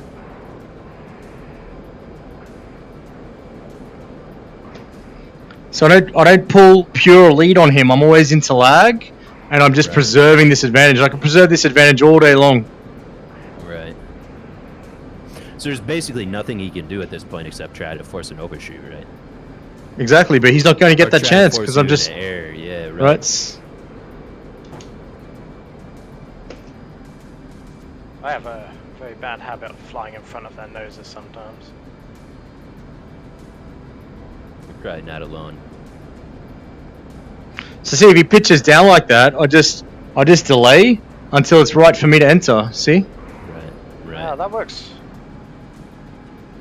And you can just stay on a 6 all day. Okay, so what's the counter to that? What could I possibly do?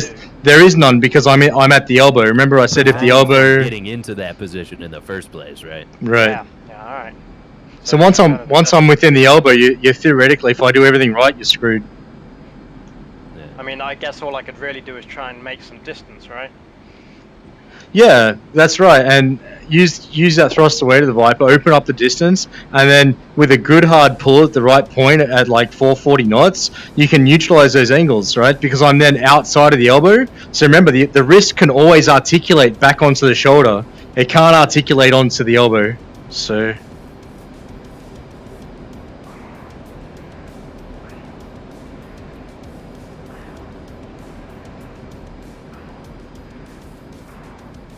There you go. Yeah. So he See, totally neutralized it, and you're basically remerged. Exactly. So he just did exactly what he said he was going to do. He articulated like the wrist onto the shoulder there, which is good. Nice, Captain. Beautiful. Some form of success. We're learning, bro. We are. We are. There's, see, you got it, dude. You just did it again.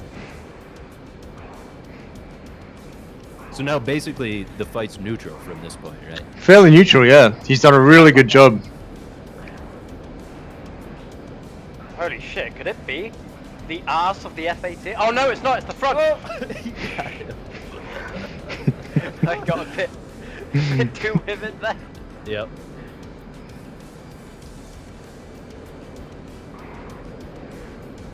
Oh, so you gave him the elbow, basically. Yeah, but then we run away? Of course, The question though, is, do you have enough time to run away? Yeah, probably. Before he can get a shot off. No, you're too close for me to try and pull an overshoot.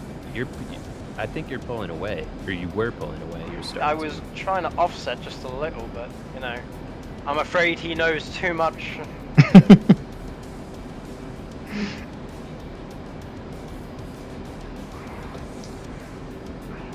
Yeah. And then I do this. And then this. And then this again. One more time.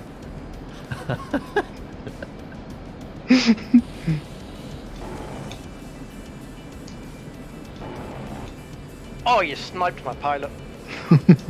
Good fight. Wow. Anyway, the concept was clear there, yeah? Yeah.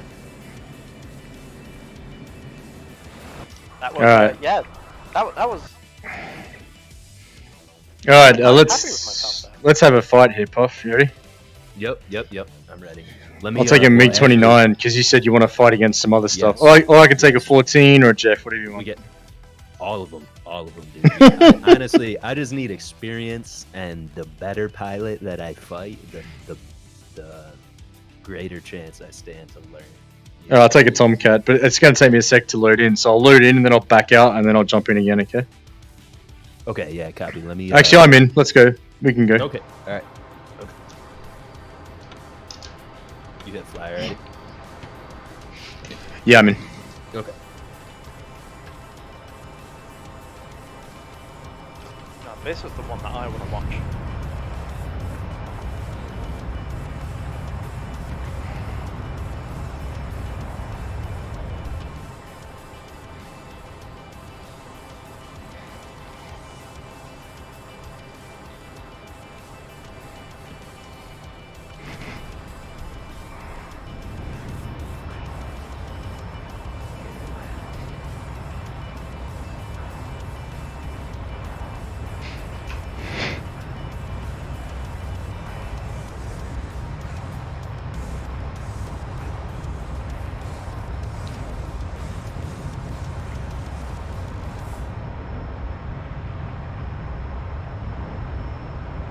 $350.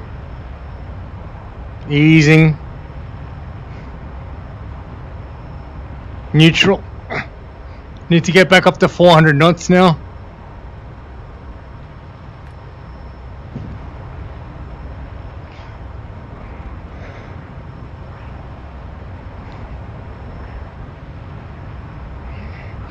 Just offset against the, that's 500, it's good. Take this up now. Offset to avoid the guns head on. Neutralize the angles. Vertical 2 circle. 300 over the top's fine.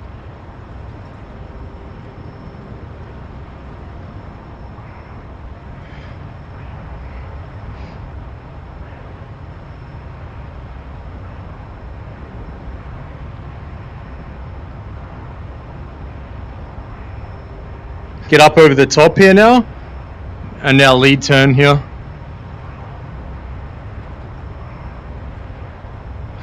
You can see me generate some angles there with that lead turn. So he's becoming defensive now. If he starts to bleed, I need to be a little bit careful because he's got carefree handling, but I don't. And just into lag to preserve this. But if he starts to generate angles through the bottom, I need to get the nose back in.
Hey, Architect, thanks for the raid, brother.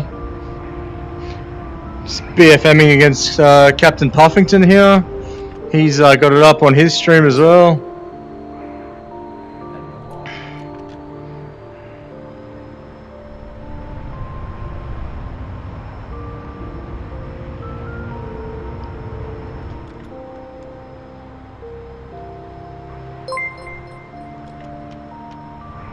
Hey, thanks for the follow there, Beetlejuice. Shoot it.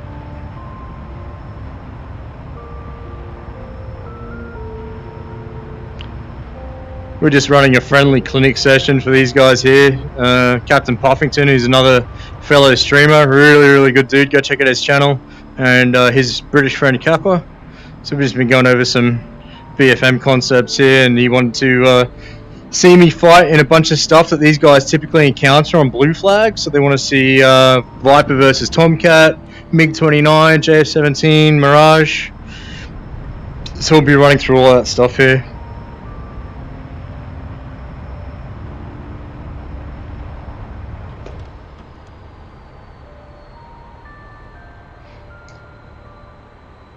Now you can see he's trying to force that overshoot, so into low 6 here. Just watching their speed off because the boards on the Tomcat don't work below. Don't work until I think I'm below 400 knots. So.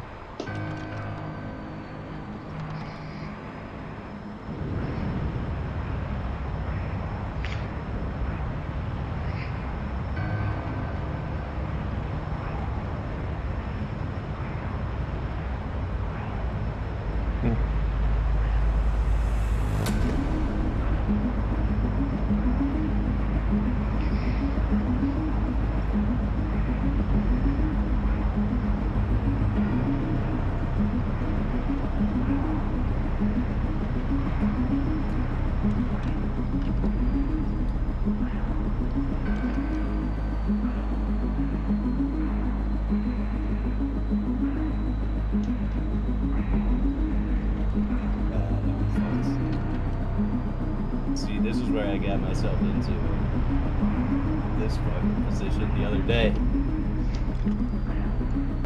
I just fucked myself. Ah! Yeah, Dude, I hit the ground as well. Oh, you did too? No. Good shit, dude. So I was doing some stuff right? What was I doing right and what was I doing wrong? Let's start with that. Well, you had the right idea when you extended from me, and then you remember like we spoke about how the wrist can articulate on the shoulder. So getting outside of that like 6,000 feet, out past a mile, getting out of the elbow, yeah. Right, and then trying to force that aggressive pull at 400 knots, 440 knots back into me and neutralize the angles. Yeah, that's the concept you want to be going for. And then, as you saw, you actually had a really good idea by trying to drag me down to the deck and try and force the overshoot, because the Tomcat isn't carefree handling, whereas the Viper kind of is.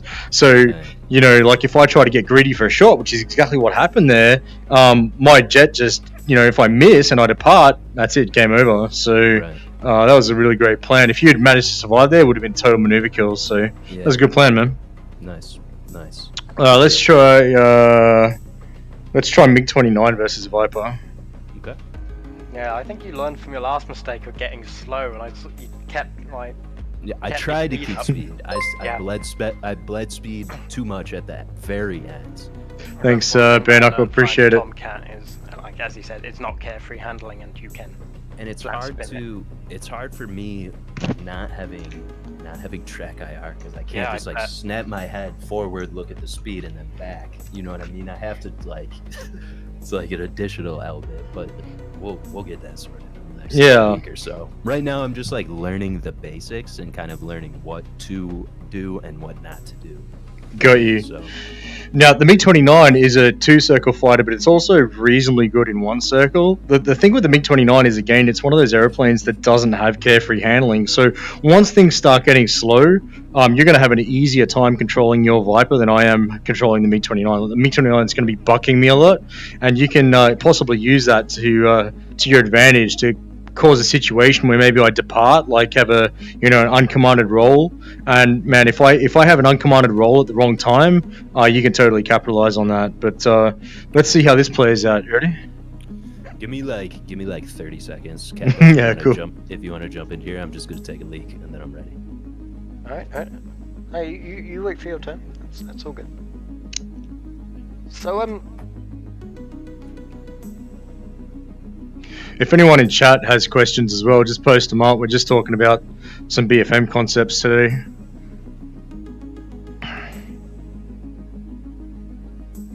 Can be whatever question you want. Doesn't matter how silly you think it is.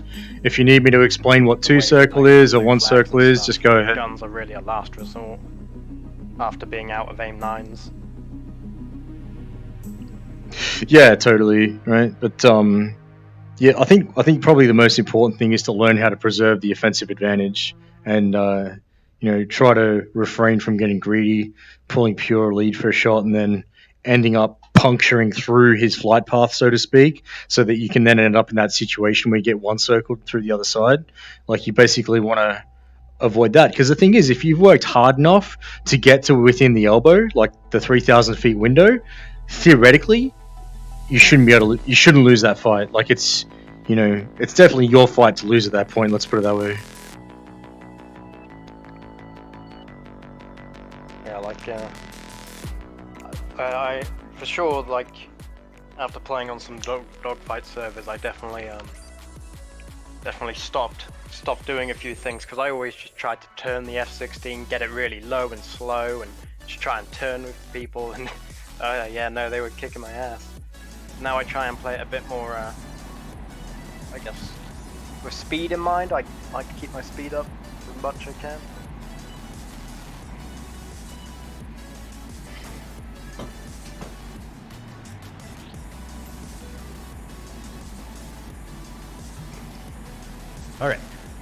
Alright, ready?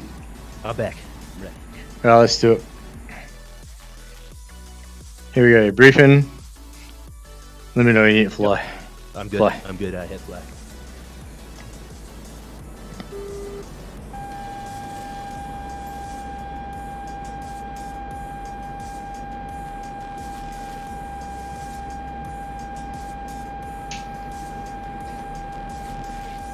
Alright, so we got Viper versus MiG 29. Burrito Juice, my favorite airframe is the Mirage 2000. It's an absolute BFM monster. Plus, I use the R3 FSSB by Real Simulator, which is a force sensing stick, and it flies really well. Like, it pairs really well with direct FBW jets like the Viper and the Mirage. And the jets that tend to get wallowy, like you're going to see if I end up getting slow in this MiG-29, I'm going to be fighting a Bandit and my own aeroplane with the R3. Alright, so corner speed, it's the same turn rate speed in the MiG-29, somewhere between 620 and about 720. So anywhere around this sort of 700 here, I'm pretty good. And below 700, I can use the AOA override.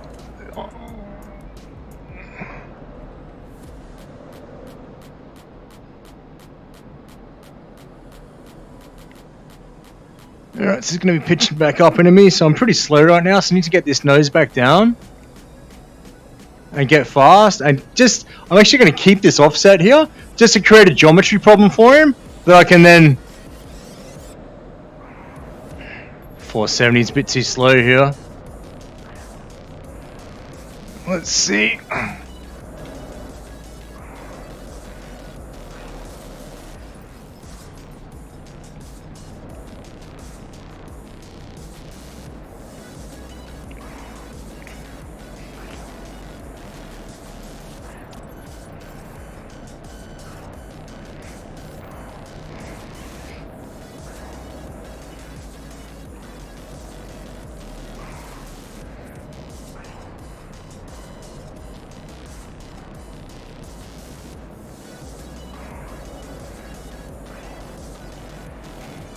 $600.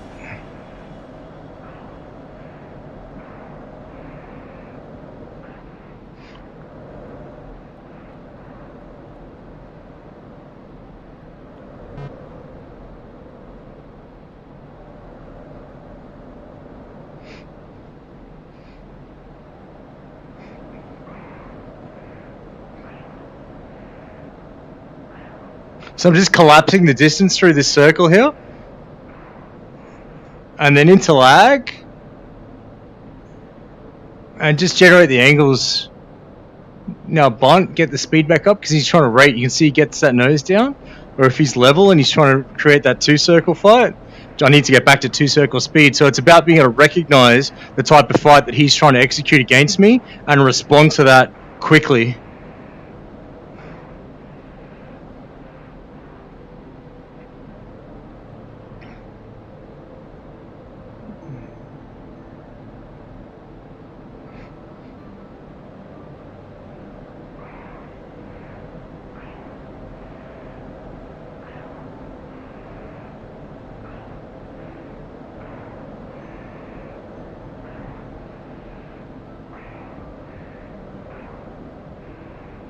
So he's creating what's called an escape window here. You can see he's completely unloading. And he's trying to escape. And at the moment, I'm closing him at 50 knots.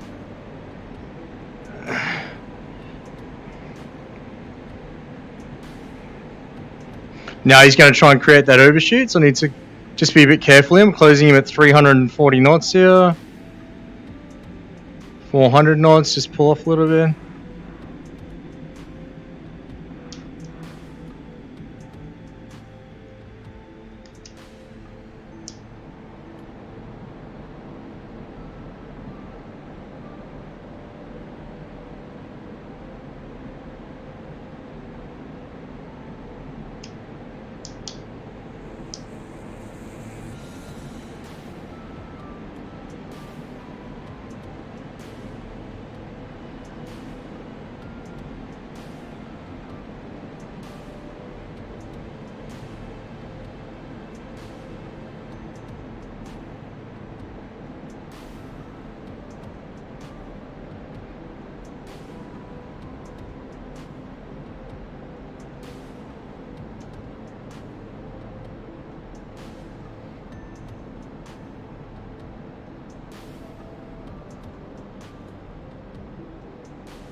So you can see he didn't pitch up into me there. He's backed out of this. So I need to get my nose down as a priority, get my speed up, and then get back in a 2 circle with him.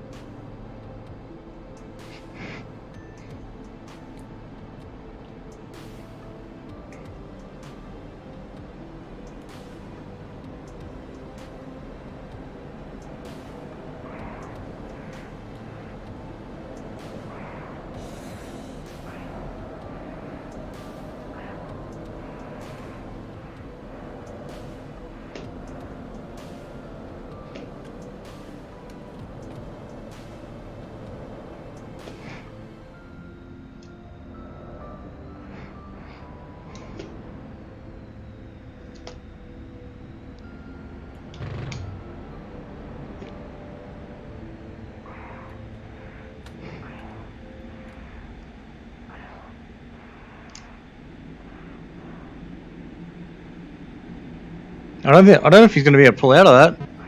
Is he able to pull out of that?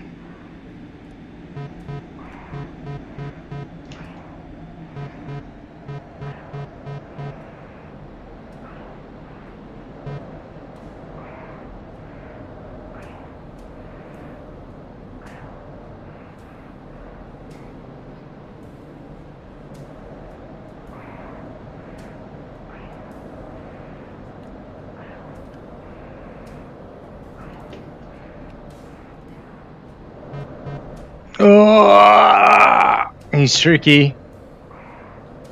Up and over, up and over, up and over. Reverse.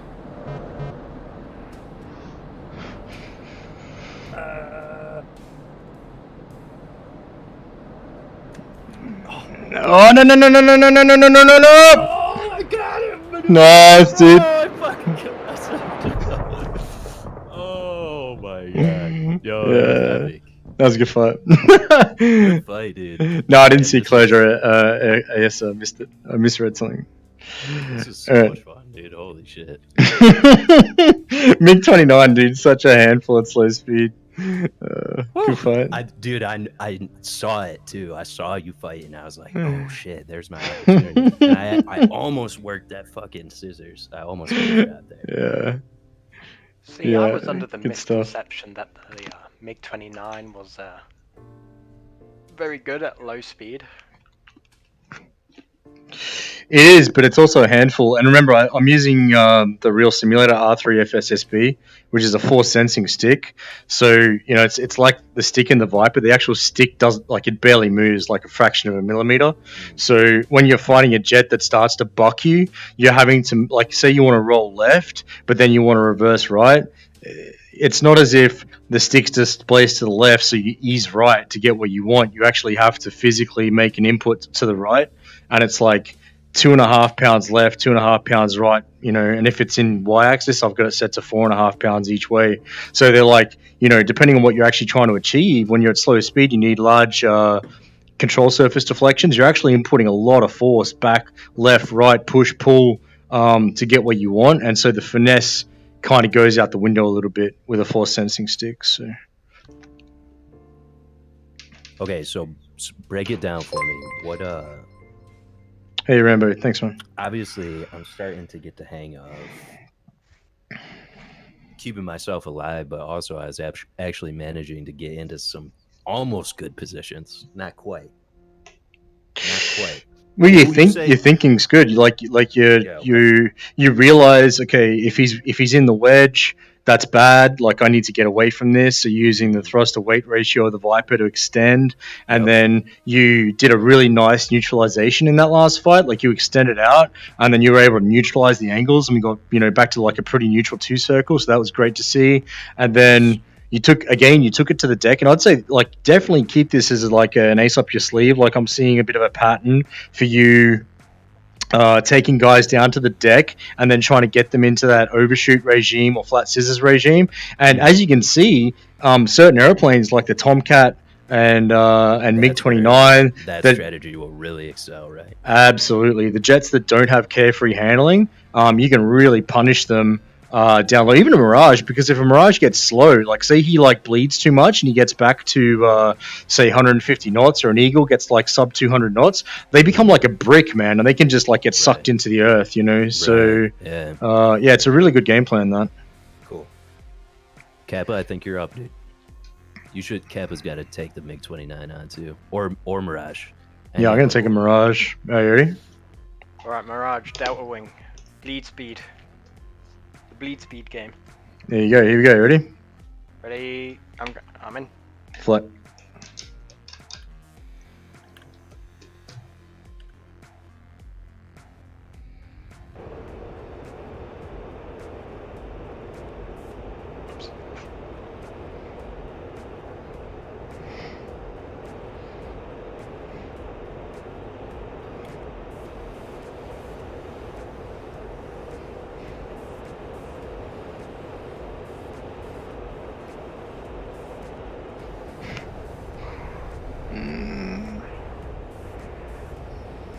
So oblique vertical again, keep the speed nice and high here. So I'm at like 450, easing, keeping an eye on him. He's going up against the dark blue, so this is where you can really lose guys if you're not careful. So if you've, I mean, okay, you started conning there, which has made things easy, but you know, I'd recommend binding a zoom function sometimes to keep track of guys, you know. And also it's really good for sometimes you need to see whether a guy is in afterburner or not. So, you know, just having the ability to like come in like this a little bit, super helpful. I mean, it's a function of DCS, so if it's there, use it. You know, we're not flying real fighter jets, we're flying pixel ones, and you can bet your bottom dollar that the guys in track IR, if they've got a zoom function bound on Axis, are going to probably be using it. So, you know, you got the same thing available to you as a VR user, so capitalize on that. Alright, so see how he's committed to the vertical here, and you see how I'm not committing to the vertical just yet. I'm building my energy state, and I'm going up after him when it works for me. So 450 now, I'm happy, right? Now I'm going to start pitching up into him. Now I need to get an appreciation, which is a bit hard sometimes in VR to judge aspect. Like get an idea of where is that nose pointing, alright? Is it starting to point back at me, or is he not threatening me at all? Can I just, you know, get these angles? And as it turned out, he wasn't pointing at me, so I'm able to just cycle through my ACM modes, get those angles up, and we're offensive now. Now 100, okay, he's actually trying to bleed. Forcing the overshoot on a Mirage is not the best game plan. Are those 30 millimeters? Yeah. Damn. Mirage is, I see what you mean with the nose authority, dude. Yeah, the Mirage is just a BFM monster. Do you want to try fighting it, Puff? Yeah. I'm a little scared to, but I will try. It's good practice. Just to sum up, Kappa, the mistake there was you got slow against the Mirage, and if you get slow, you're dead. Yeah, I don't know what happened. I think it was a throttle thing, because I don't think my afterburner went on. Yeah, got you. I had myself on mute on Discord, but I was saying, when he pulled into the elbow, I think you needed to nose down a little bit more. Now, question though, low blow, can the Mirage keep up with the Falcon? Yeah, if he commits pure vertical and I just build my energy state. Did you see that moment where he went vertical? Yeah. I was just chatting to the guys on in chat. I didn't commit vertical after him. Did you see that? I built my energy state level and then I went up after him. Like, yeah, so if the Mirage guy does that, then he's going to come up with vengeance. And there'll be a certain point where the Viper's just running out of steam, but the Mirage won't. Yeah. And he'll mow him down. Yeah. Because I wanted to try and bring you up to like try and burn. I was hoping you would come up and burn away some of that precious speed when I went high, but I figured he's not falling for it. Yeah. Alright, you ready, Puff? Yep. Alright, here we go, flight.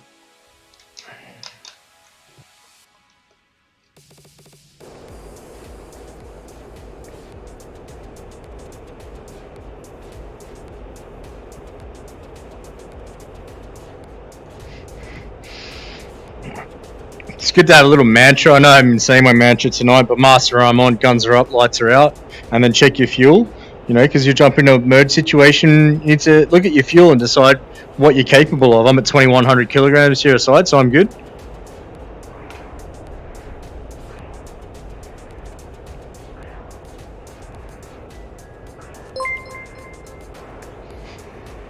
Hey, thanks, Kappa. So you can see just a glint up there, you know, and you can see how hard that Viper is to see. So there's the markings, and now 440 knots is plenty. I'm just going to come back up. I'm going to ease in the vertical here. I'm not pulling, you see that? So I'm trying to preserve my energy state as I make my way up to him and get on top here with a reasonable amount of energy, I should say, and decent angles as well. So it's like a compromise between the two things. And now we're basically just performing turn circle entry. We've got the angles now. Now all we need is the speed. So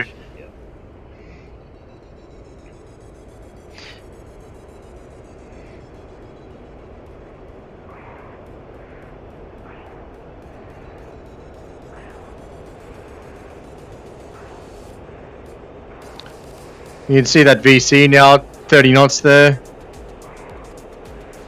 70 knots, 0.9 of a kilometer. Now he's opening up. So he's gone balls to the wall again, 120. So now I don't want to let him open up too much here, so I'm back in the gate. That deck save has caused the VC to balloon again. We're back at 80 knots, 0.9 still.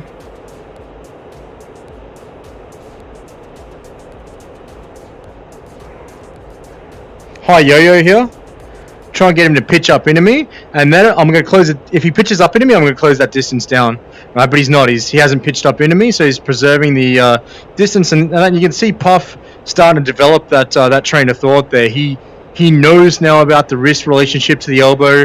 He doesn't want me in the elbow, so he's trying to use the Viper's thruster weight to extend out to a point where he knows that he can then neutralize the fight. But if I just stay fast back here, stay patient and gentle, I'm going to sort of deprive him of that ability. Now, the thing is, he's in a Viper, and I know that, and so his fuel burn is through the roof, man. Like, he's going to run out of fuel before I am, so if this is the game he wants to play, well, he'll just run out of fuel, unfortunately. But he is opening up right now, 1.4 Ks. Then let's see what he does once he gets to maybe like 2.3, 2.5. Well, whether he then... Okay, now you can see 450 knots, right? High yo-yo.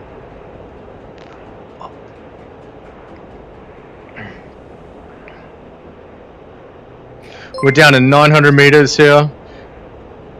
Thanks, Aldemir. Appreciate it, man. It's right there.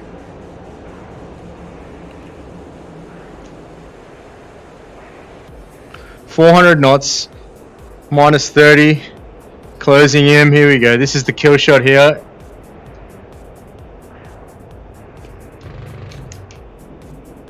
There's the overshoot. Really good overshoot by him. Really good overshoot. Oh, I'm dead. Misses. Awesome flying. I underestimated him and he punished me for it.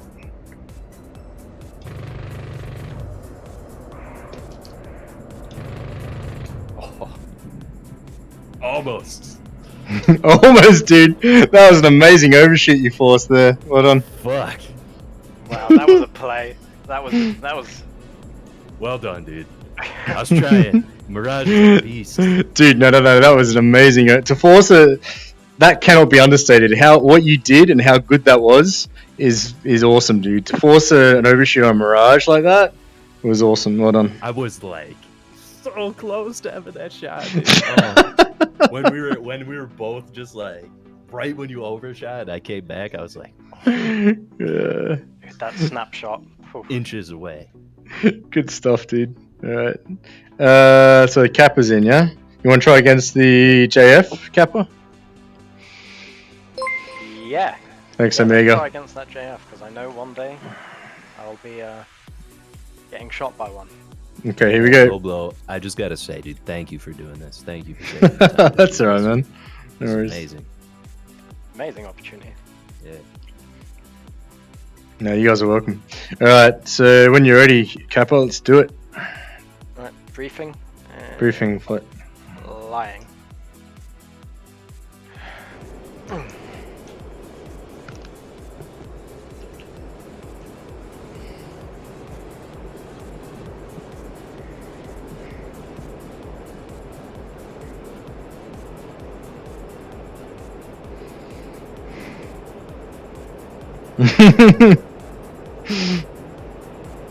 Yeah, that overshoot by Puff was really good.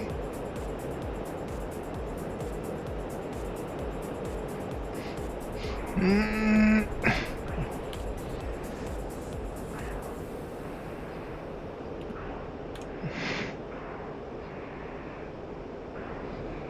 380.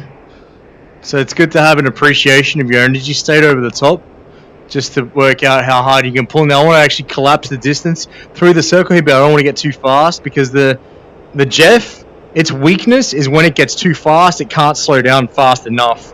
So the chance of getting overshot in the Jeff much higher than when I'm in the Mirage. Right, I'm already closing at 270 knots, so I need to actually bank off here and get my speed down to something respectable. So if I need to decelerate quickly, I can, because it's got tiny little air brakes, and they're not very good for slowing down in a hurry. So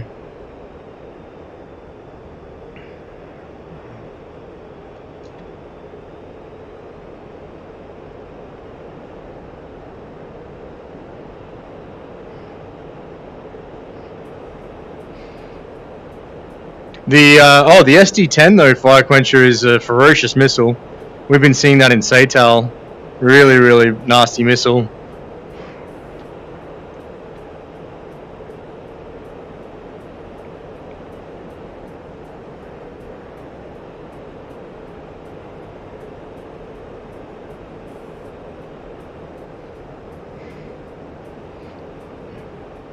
Man, where is he? I keep losing him against that dark blue. He's so small.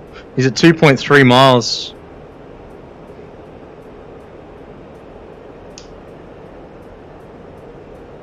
I need to use geometry to just close down the distance now, because I don't really want him out there at 2 miles, because what's going to end up happening is I'm just going to go blind. And, not having a HMD means as soon as he goes out of this HUD, and if he's up against dark blue, I could really lose sight of him and then get absolutely punished, because you can't fight what you can't see.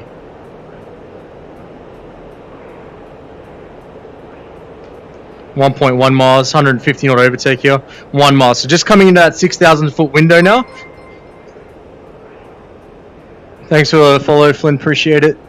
20 knots. If you hear me say those numbers, 20 knots, 100 knots, I'm talking about closure. So I'm looking in the bottom right of my HUD, and I'm seeing minus 20 knots at the moment. Now rapidly ballooning through 100 knots there at 1.1 miles. I need to start thinking about washing this speed off, because an overshoot's coming. So I'm actually just going to go into lag, get the speed back, and then start fighting him again. So I need to solve my own energy state problem before I can fight this bandit.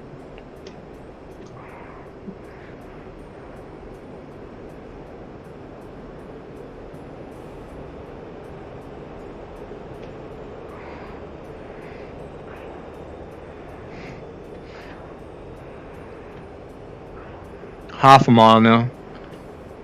So half mile, like a mile is 6,000 feet roughly. So half a mile is about 3,000 feet, and 3,000 feet is inside the elbow. Well, it's at the elbow basically.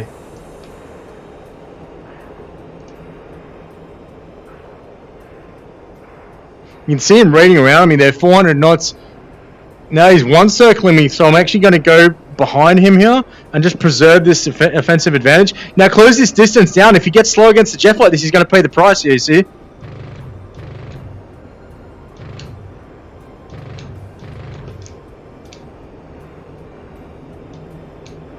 Oh, I've had a gun jam. That's not good. Just need to feed the gun. Fuck. Bad timing.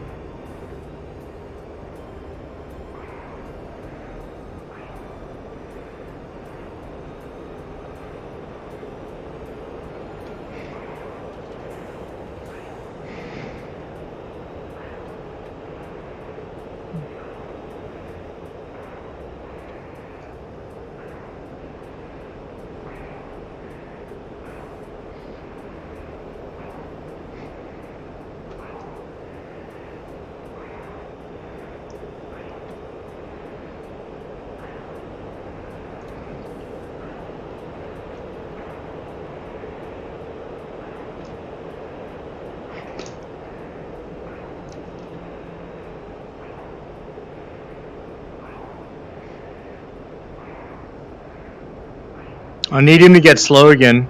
If he stays fast, he's okay, he's safe. If he gets slow, and my gun doesn't jam, he's going to lose his wings.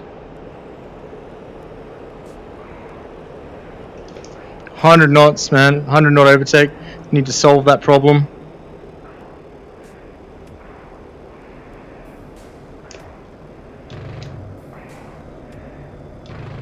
Oh, how am I missing these shots?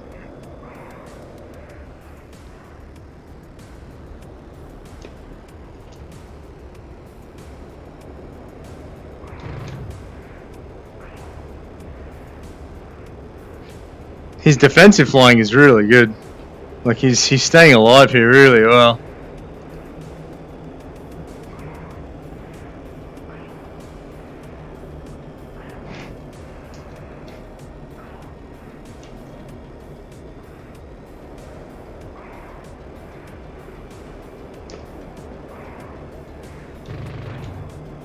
There's the horizontal stab. I don't think he's going to pull out of that.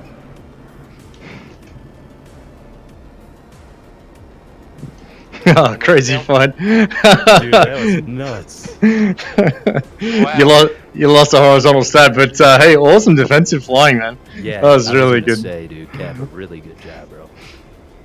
Thank you. But you had a couple chances, bro. Again, you're leaving the AB on, and like I was able to force those overshoots because I cut the throttle too at the same time as doing those really hard pulls. Yeah, I know. Because there were a couple times where you got really close, but you just left it in afterburner, and he was able to just back off a little bit. But if you open up the boards and/or close the throttle too, I think you could finish the deal and force an overshoot. You were really close a couple of times. What do you want to fight in, Puff? Or what do you want to fight? What do you want to fight me in? I'll take on the Jeff too, because I haven't taken the Jeff on yet. All right, here we go. Ready? Yep. Brief and fly. I feel like the Jeff's one of the main ones. The Jeff and the Tomcat's definitely those ones that we need to learn to counter. Yep. Agreed. So just remember, a lot of these fights against the Jeff are going to be lost in the first revolution and a half to 2 revolutions of the 2 circle, because he has the ability to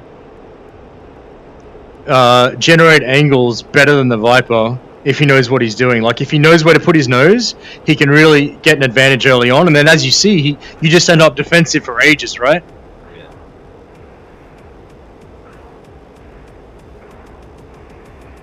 I'm blind. Chill on that afterburner. Fuck. So I went totally blind because I was too busy talking. So this is a good exercise in trying to reacquire this Viper now. And the best way is just stay fast and go 2 circle, and then deal with the situation as it presents itself. So don't panic. Just keep your energy state nice and high. I mean, there's every chance that he's blind on me right now as well. My fog. Fuck. What is that again? Down here somewhere. Now it sounds like I've got a camping refrigerator inside my cockpit.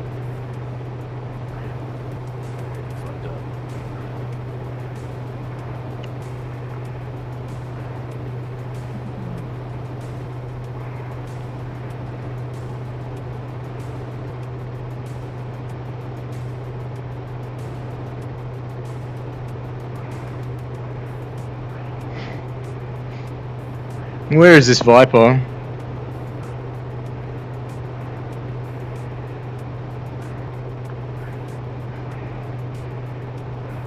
He must be high. Not seeing him low.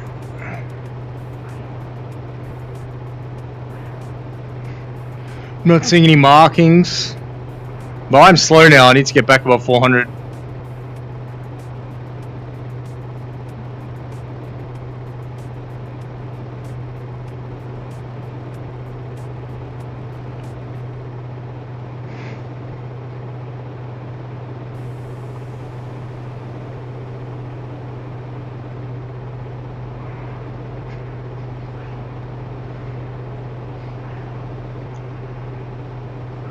I mean, he could be miles away right now with how fast that thing is.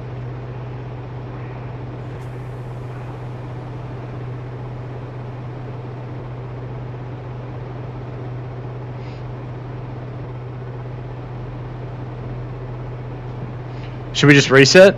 Yeah, dude, I went blind so fast. Alright, here we go. I never picked you back up. Yeah, same. Okay, ready? Briefing fly. That was funny. I was watching from like the stream. One was high, one was low. Both circling, looking for each other. This one here.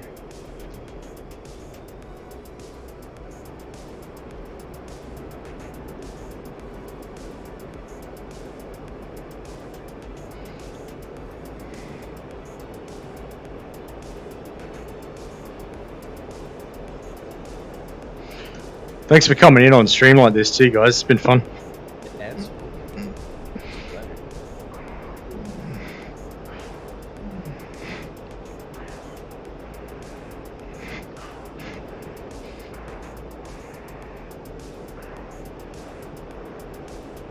Alright, so one circle, but massive one circles because we both stayed really fast. So it's one circle, but not in the traditional sense of one circle where you're trying to min radius the guy. Okay, now I want to get this nose back down, and I want to carve through the middle here, and then get my energy back up on the jet. So get the angles, and then get the energy back on the jet through the bottom of the circle here.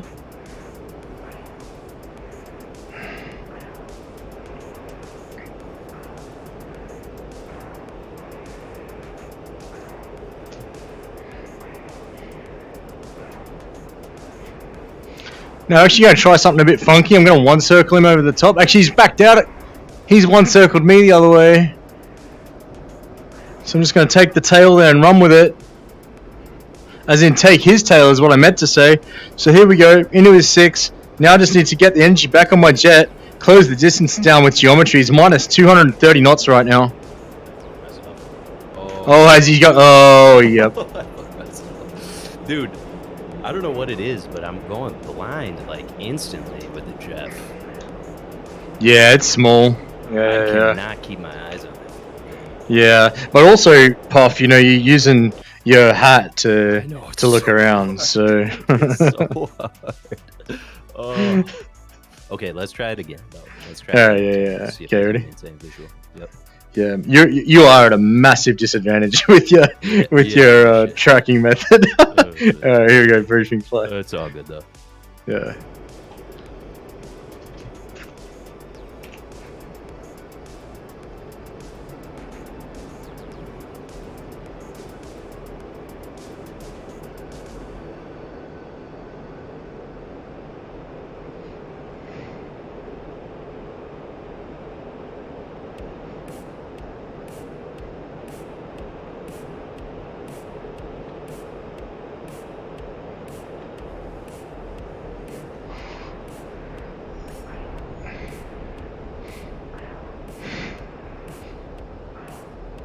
So you see, when I say oblique vertical, and I back out of that to retain energy, because I'm listening to the aerodynamic sounds of the jet, and you know I could hear it getting slow. I don't need to look at my airspeed to know I was probably getting close to around 400 knots. So rather than stay in the oblique vertical and continue to deplete my energy state, I've rolled out to this level 2 circle across the horizon here, and I'm you know reasonably happy with this right now. Maybe a little bit faster if anything.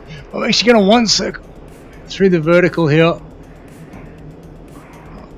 I'm blind there. Where did he go?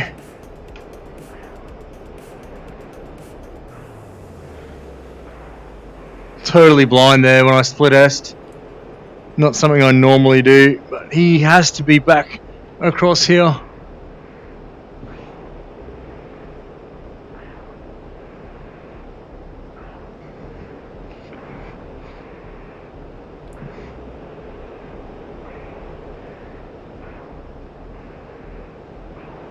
Now it's just important to keep my energy state high. Oh, holy shit!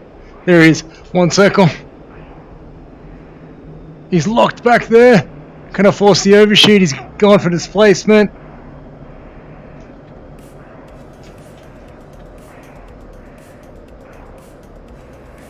Can he kill me? Here comes that nose. I need to get up out of plane, up out of plane, up above the nose. If he blows through, idle boards one circle in the opposite direction here. Oh man, good flying. Good flying. Now I need to actually flush him out low, so idle boards here.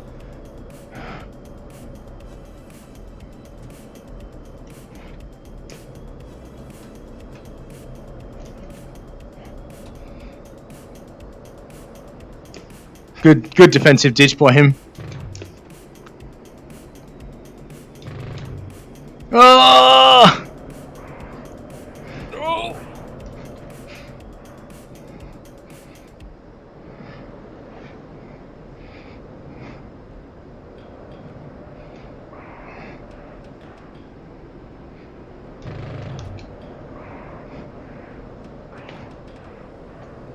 I think I've had a gun jam.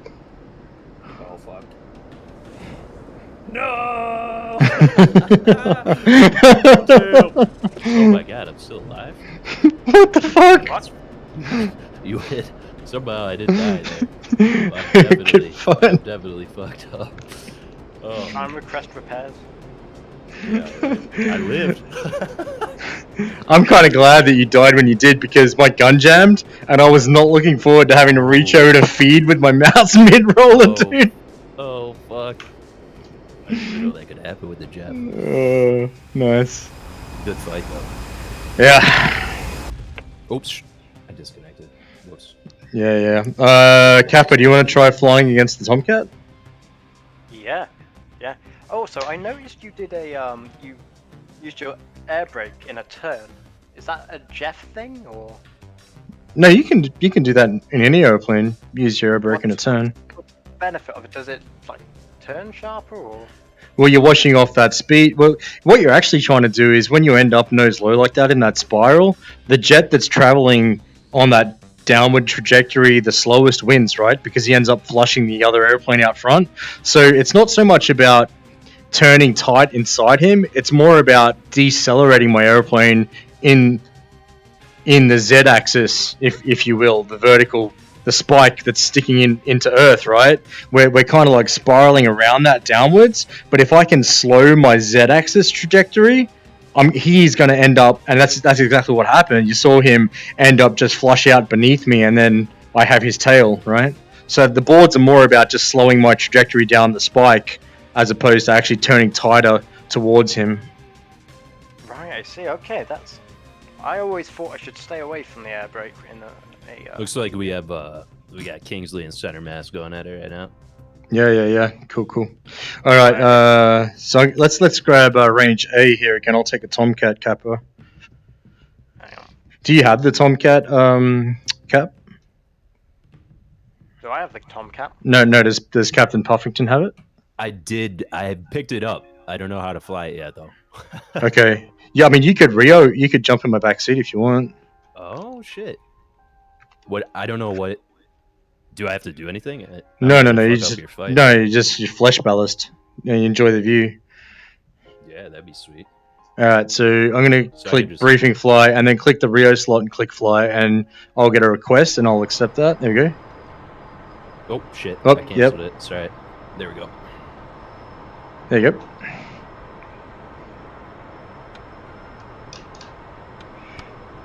Oh, sweet, dude. You're in the Rio seat? Mm-hmm. That's cool. Oh, this is sick. What a view. Hey, I gotta look over my left shoulder at you. Give you the head nod. You ready? Obligatory head nod. Hey! Love it.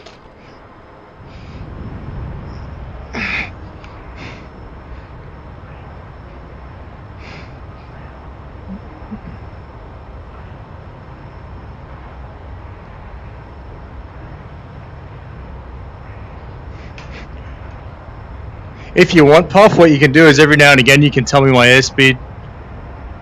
Where do I see that? It's on the left, top left. I think he should be allowed to like call it out if you lose sight of me. Yeah, and because he can hear us every now and again, you need to throw one in there that's like out by 50 knots just to confuse him.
Hey, thanks, Kiwi. Appreciate it, man.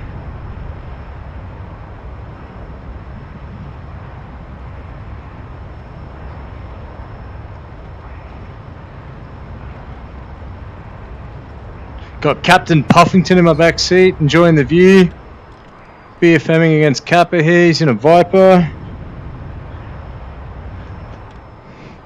Alright, see this puff? This is what I'm talking about. In the lag, and then turn circle entry with the vertical displacement. Yeah.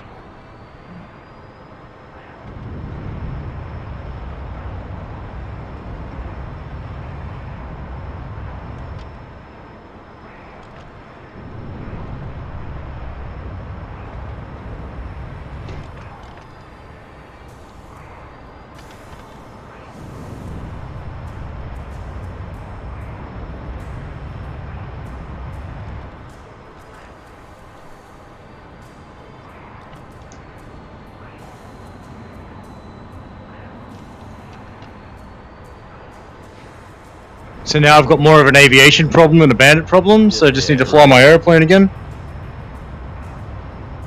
This seems like a good strategy for the Tomcat. Make it work against his plane more than you have to work against yours.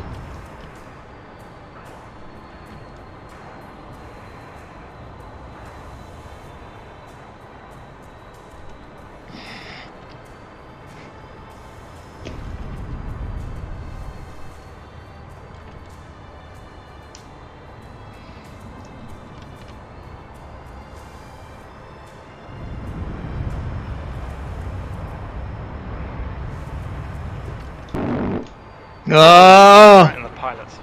Nice. Nice shot. Good fight. Dude, damn. Sitting at Rio seats, epic. That's a whole new level of spectating a dogfight, dude. Good stuff. Oh, that's sick. Nice. You want to fight a Mirage again, Cap? Or Jeff, or Hornet? Whatever you want to fly, brother. You haven't fought against the MiG-29 yet, have you? Happy to just practice. I have fought you in the MiG-29. Oh, you have? Okay. But any of them, whatever you want to fly, dude, I'm game.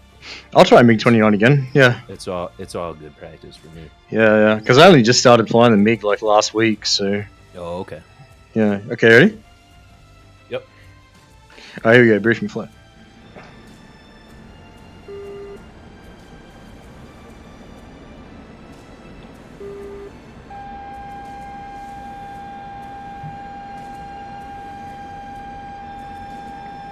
Nice fight, by the way, Kappa. Yeah, thank you. You too. Really played that well.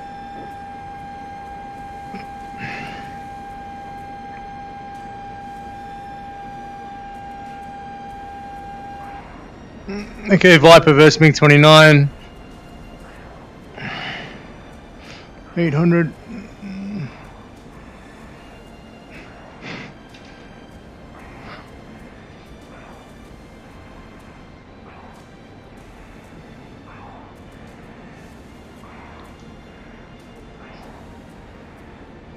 Just keep the energy in this fight for a bit.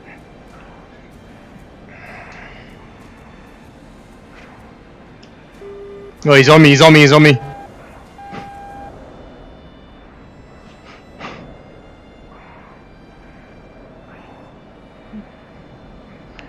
$640. Okay, what I'm going to do is force a 1 circle. If I can just evade the guns here for a second. There we go. Now 1 circle on the other side.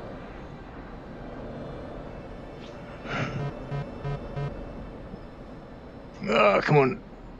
Start flying. Get that nose up, get the nose up.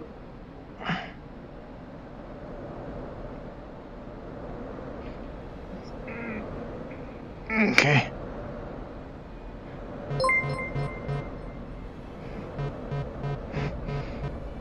Thanks, Mac. Appreciate it, dude.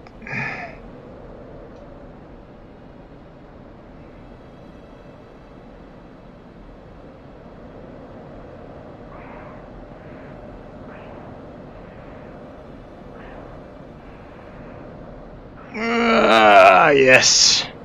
Now 1 circle on the other side of this. Keep the vertical displacement going. Now reverse. Bunt, bunt, bunt, bunt, bunt. Get the nose down. There we go. Oh, don't depart.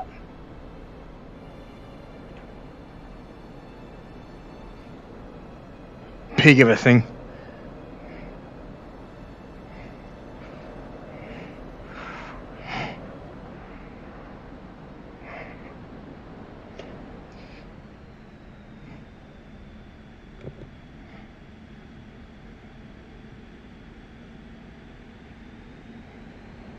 So just playing it cautiously here with the airspeed, so I don't get shot out the front. Because right now the thing is, you think you're in the driver's seat as the offensive bandit, but actually he's in the driver's seat. He's dictating what I have to do with my stick and my throttle in my airplane based on what he does with his.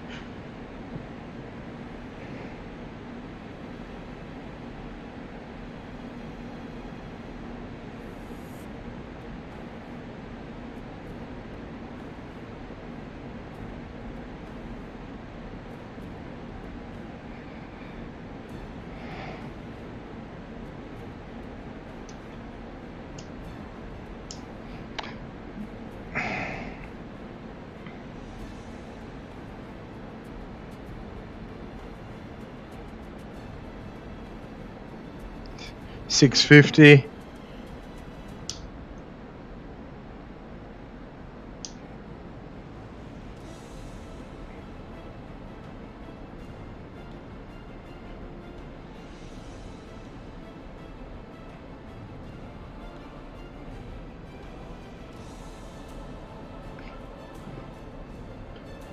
Just getting my jet in the right way so that the nose falls where I want it to, not in some way that I don't want it to.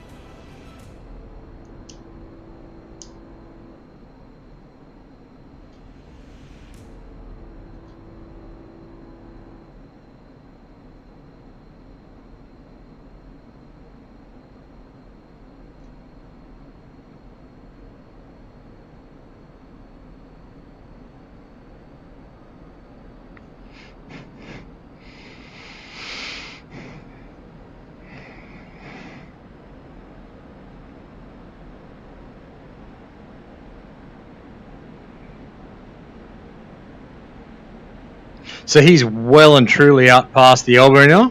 So expecting a good hard pull for him, and if he's at corner speed, he'll be able to get those angles back with that hard pull and neutralize this fight. So I want to be at a speed so that when he does that, I can cut across the inside of the circle and keep my angles. That's important, because if I'm too fast, I'm actually just going to blow out and not be able to stay with him. So you can see I'm getting my speed back now to fighting speed, but also using the geometry to actually collapse this circle here right now and get the distance back that way. Now I'm actually going to low yo-yo here to keep these offensive angles.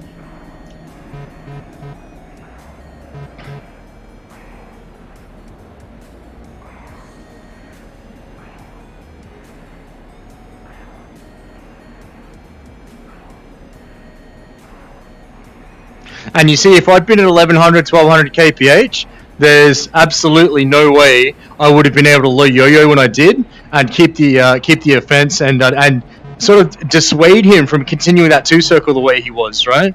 So it's called OODA loop flying. It stands for observe, orientate, decide, and act. It comes from Brady's book, and then Shaw adopted it as well. And the guy who can observe, orientate, decide, and act faster than the other guy generally wins.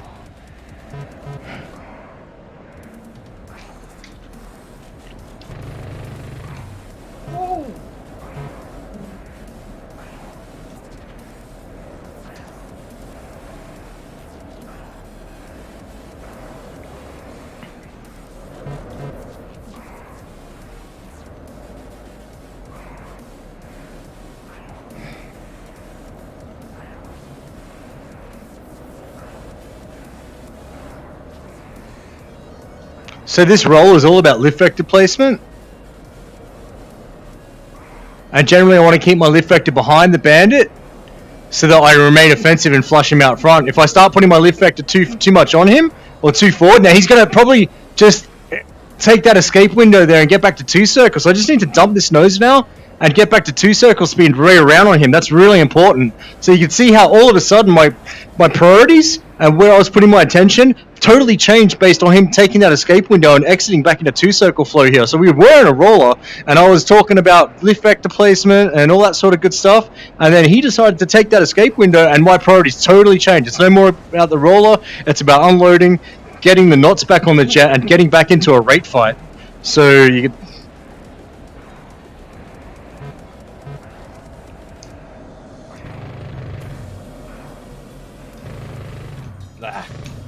Couldn't do it that time. Good fight, dude. Yeah, dude. Awesome.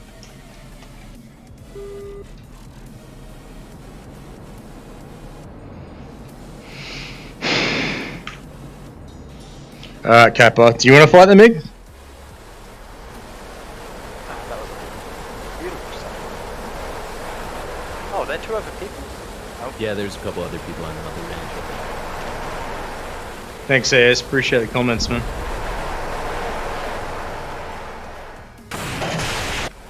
I'm probably going to wrap this stream up in about 10 minutes, guys, because I want to get some Escape from Tarkov in tonight with Odin the Wanderer. I'll be streaming that as well. Hey, guys, thanks for the fights. I'll do one more against Kappa, and then I'm going to go stream some Escape from Tarkov. Yeah, no worries, man. Thank you for taking the time out, dude. It's been a blast. Nah, man, you guys have been awesome. Thanks for thanks for helping the stream out, and it's been fun teaching you guys. Rate of learning's been crazy. Well done. Anytime, brother, dude. It's awesome. I'm loving it. Right, let's make this one a quick one. Take the plane you know the best. Okay. Famous last words. No, yeah. definitely. Every word today has been a famous last word, but I have learned a hell of a lot. Same. And, Absolutely, dude. I've seen a marginally big improvement from when we first started doing this Yeah. compared to now, especially our life expectancy. Yep. Yeah. Good stuff. All right, you ready? Right, I'm ready. Can you guess what I'm in?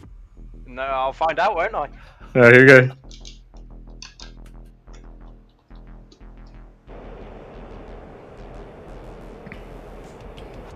All right, let's turn the music up.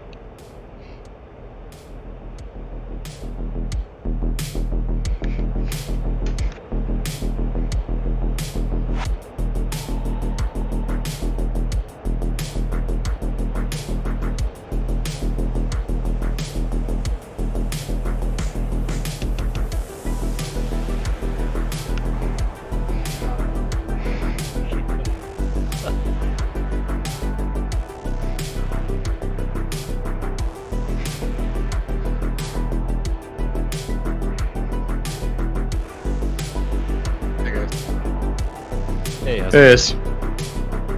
I just jumped in because you said you're gonna stop streaming and go taco, so that's why I came in. Yeah, I got you, man. No worries. Crazy.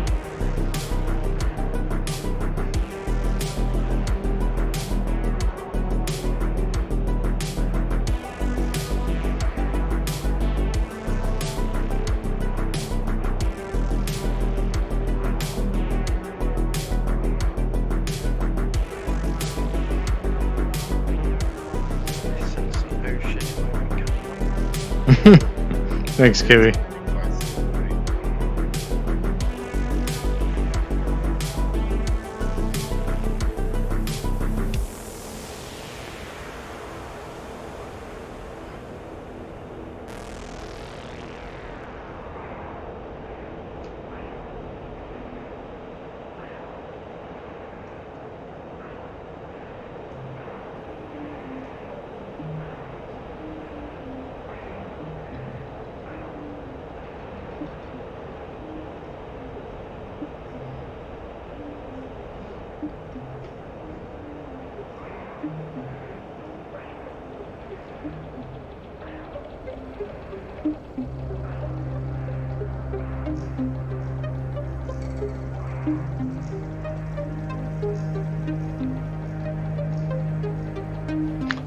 Into lag now to get that speed back up.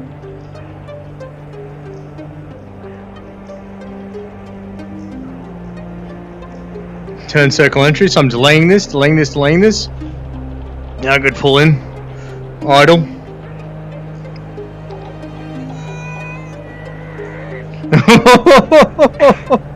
Damn. You're fine.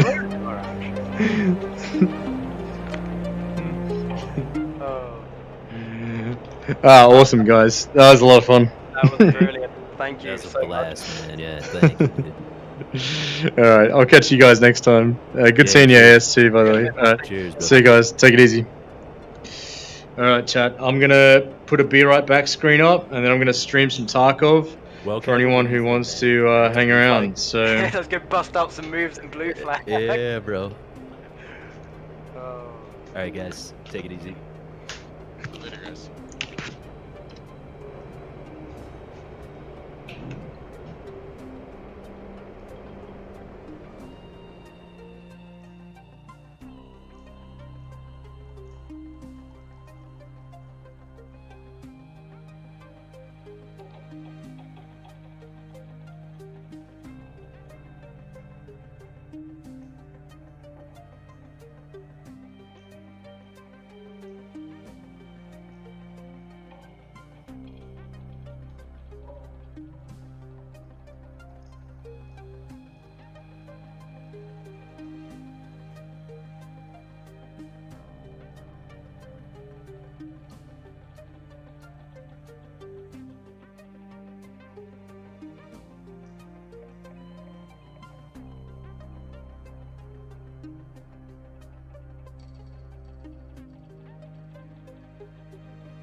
What's going on? Let's kill some humans. I'm gonna see where Odin is. Let's call him.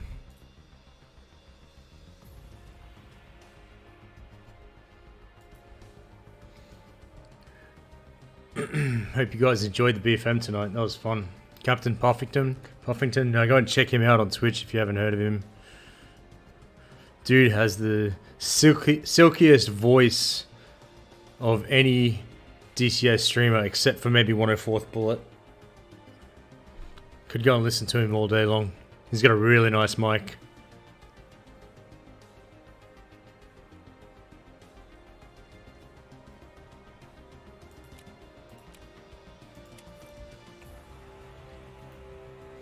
So, some background. I bought this game yesterday, I think. Yesterday or day before yesterday.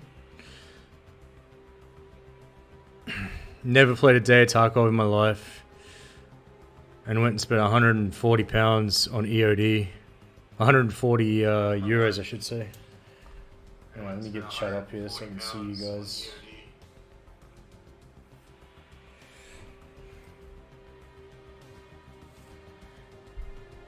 Who's with me? Say hello in chat so I know who's here.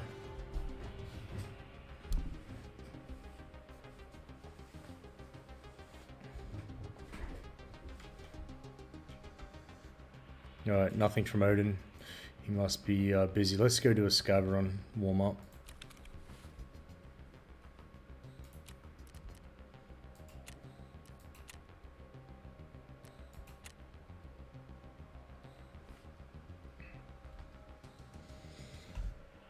So I'm completely new to the game. If you guys have got any tips, fire away.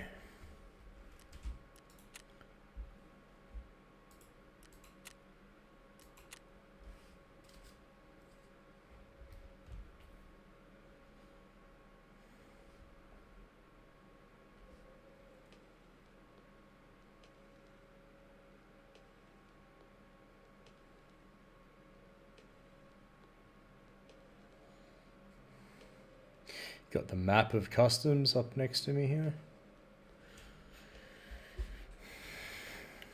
So I'm just basically trying to learn the maps by not playing too many maps at any one time.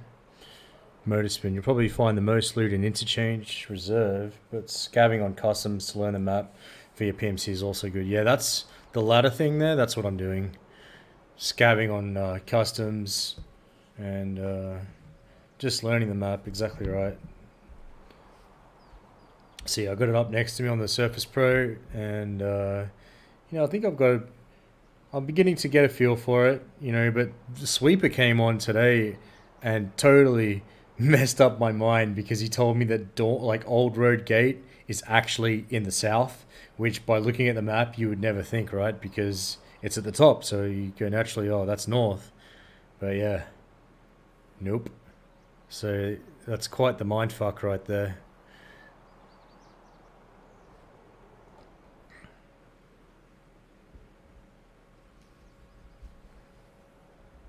Yeah, man.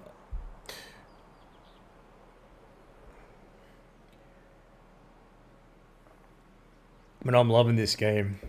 Absolutely loving it. It's got that perfect mix of risk and reward.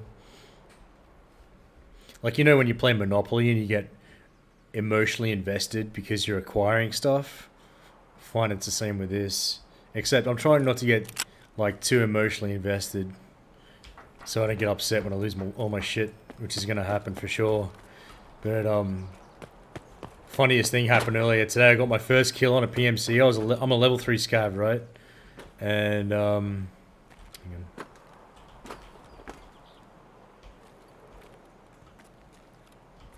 What?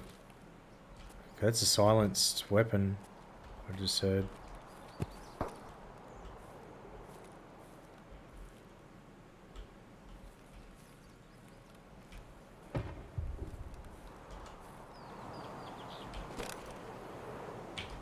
Just going to shut down some stuff in the background. Just to get the best performance possible. Oculus mirror can go. All that can go. That can go. Alright, that's looking pretty good now. I'm playing on an ultra wide 3440 by 1440. I'm getting about 65 to 80 FPS.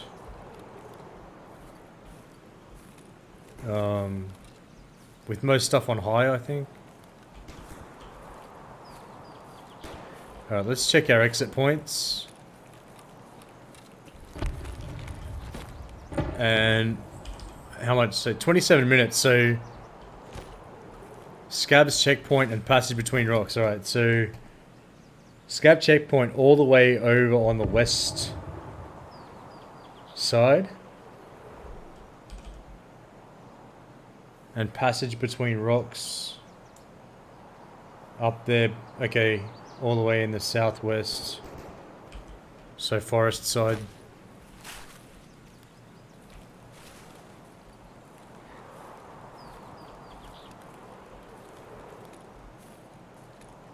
I don't even know what this gun is, and I haven't checked what I spawned in with either.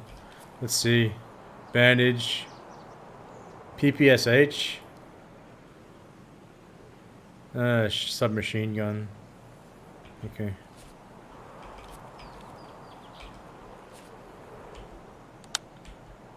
Yeah, I might just go single fire.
Someone camping this bridge?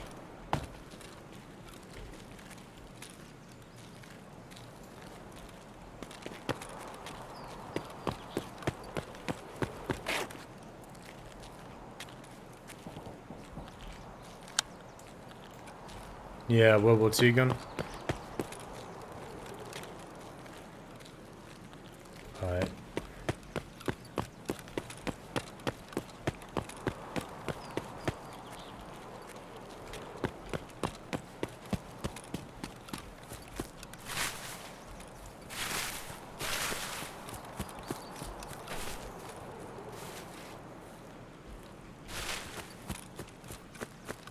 Hey, thanks, Murderspin. Appreciate the follow, man. Yeah, keep feeding me those tips. You sound like an experienced Tarkovist. Is that the way I put that? I'm a level 3 scav, so I need the help. Anyway, what I was saying before, right?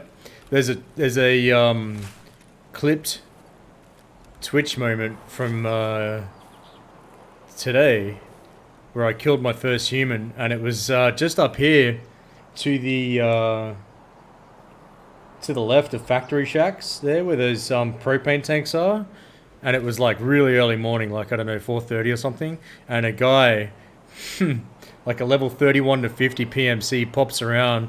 I heard the footstep. He pops around with an M4A1, and I just shacked him with the old AK. Took all his shit and his dog tags. First human kill. Proud moment.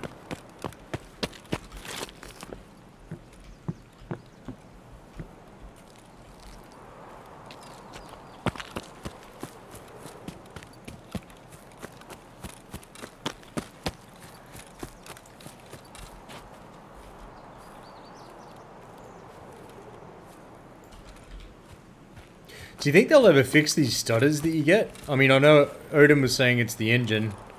Oh no. Clayman was telling me it's the engine. But are they working to like fix that or?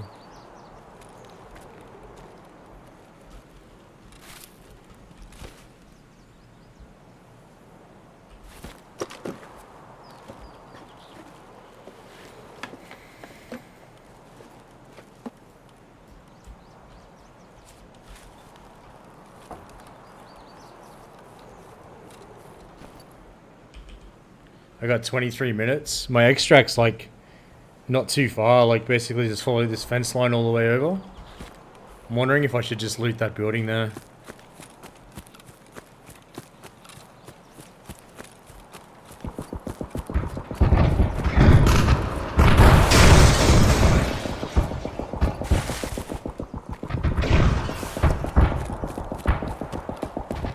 What is all that noise, man? What? That made me jump, dude.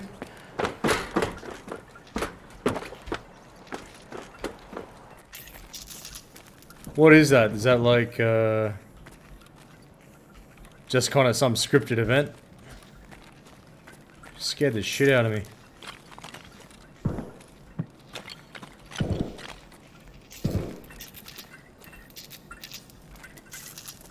You got the game 4 to 5 months ago? Okay, cool. That was so loud, dude.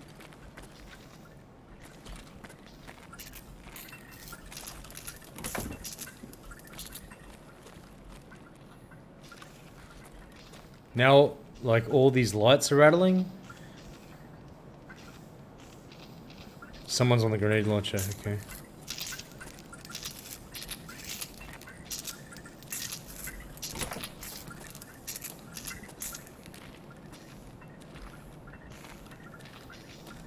I didn't even know that was a thing. Where is that grenade launcher located?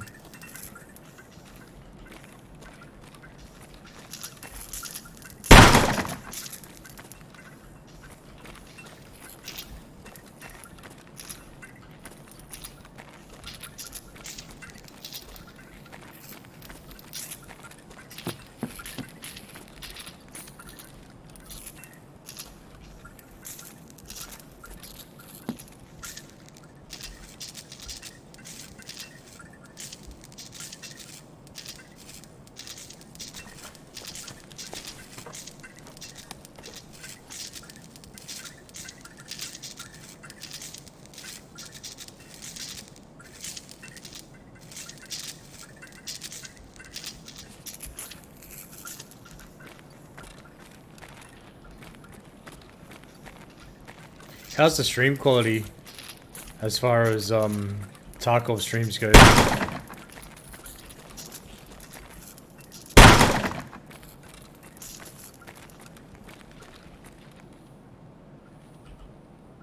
Morphine? I think that's pretty expensive, isn't it?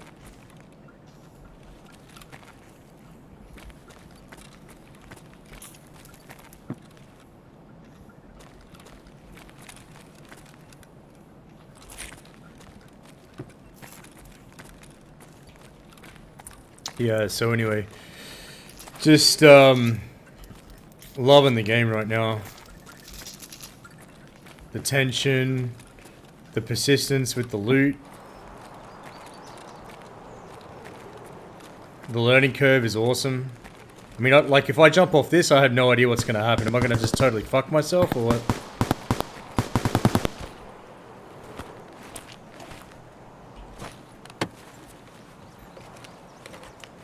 This seems super dangerous looting this, but for a pair of sunglasses, man, worth it.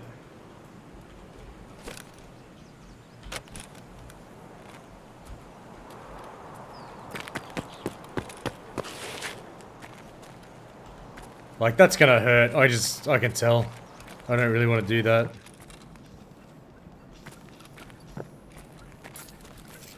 I learned yesterday I can hold C and then mouse wheel and change, like, change my standing height.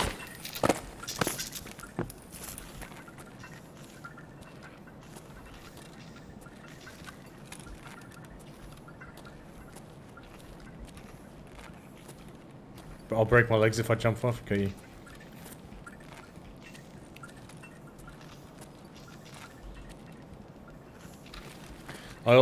Someone also said to me, like, I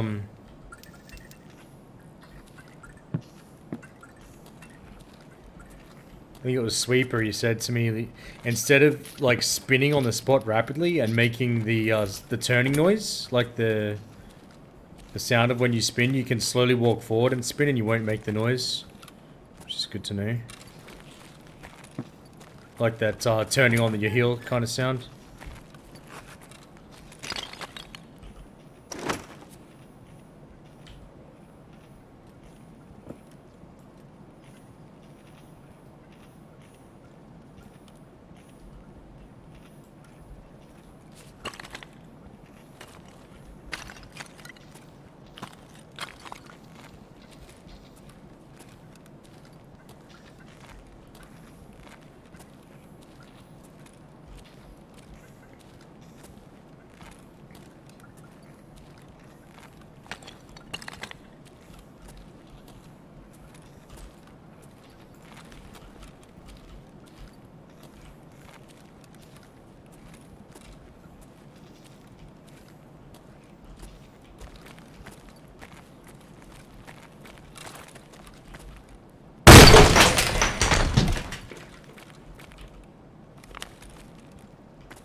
I'm sure I could have opened that door a bit quieter.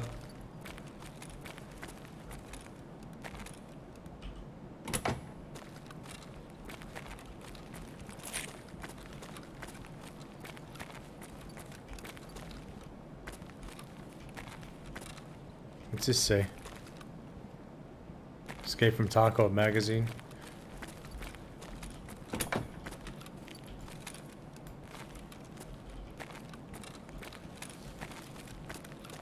I was watching a... Oh my god, dude. I need to stop doing that. Anyway, I was watching a video of a chick and she was using a thermal scope to, like, tick off her, you know, number of PMCs that she needs to kill. So she's got this thermal scope and she snipes this guy from... It looked like 300 or 400 meters away. She actually had to aim high to land the round. She got him. I can't remember her name. Hey, how's it going, Hacky?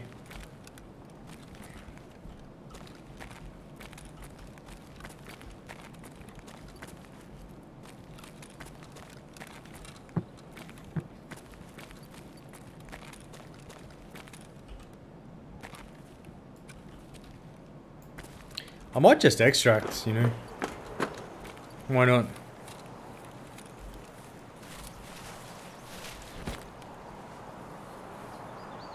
So I'm going to passage between rocks. I've got 15 minutes, just loads of time. Now I don't know what the safest way to get there is, but I would think not hugging that wall up the back there might be the safest way. I mean, I know that kind of means that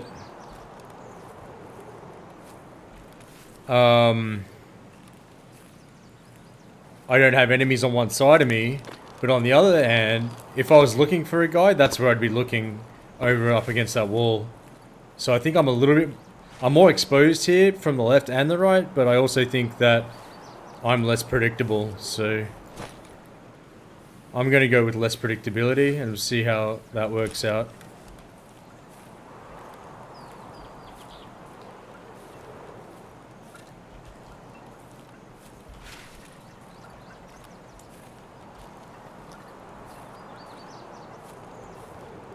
I could get totally shit mixed for it and then go, oh, I should have hugged the wall, but man, if you're up against that wall, you're pretty, like, silhouetted, I think, so...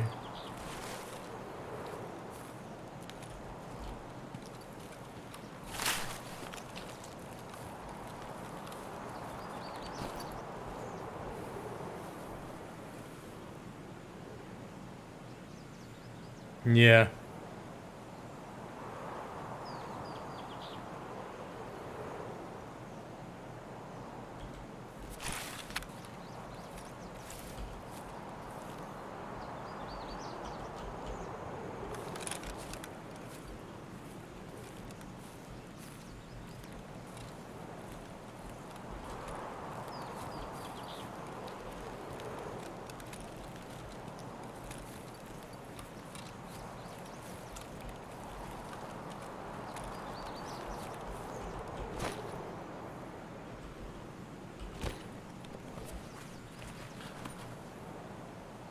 That's been looted. That's not a good sign.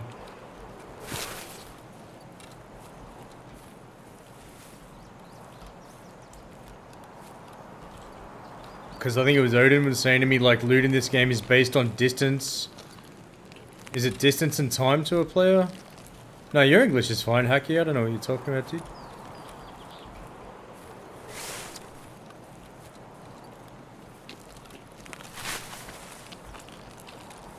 I know this is a dangerous area.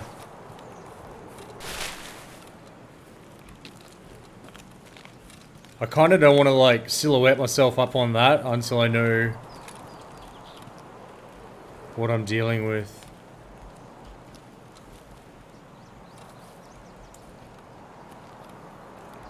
That's a body over there.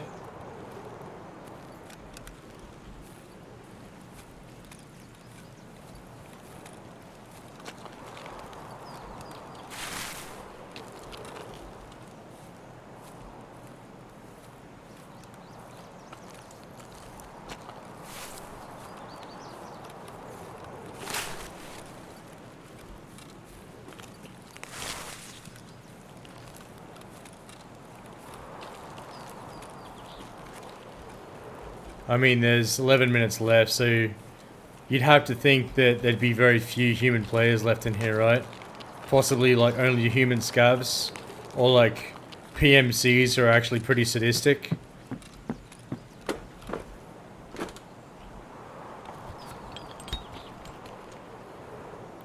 That's been looted as well, it sucks.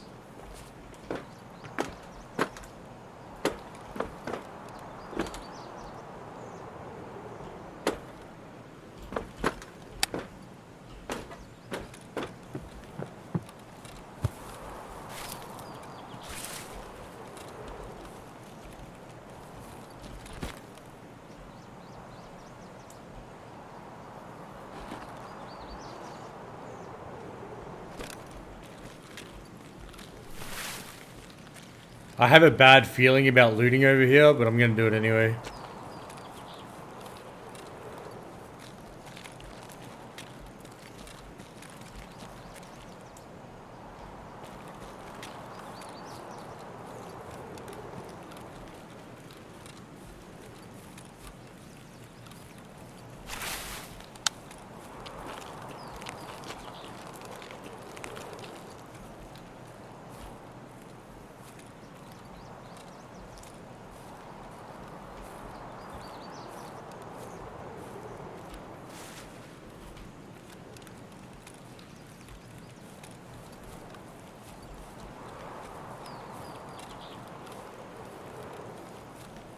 Yeah, so I'm making my way over to Passage Between Rocks right now. And my gut feeling is that I may run into a human scav here. We'll see.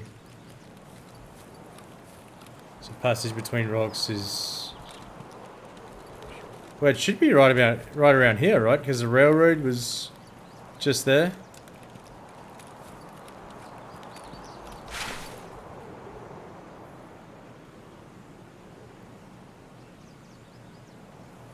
Nice. Yeah, cheers, Motorspin. Appreciate it, man.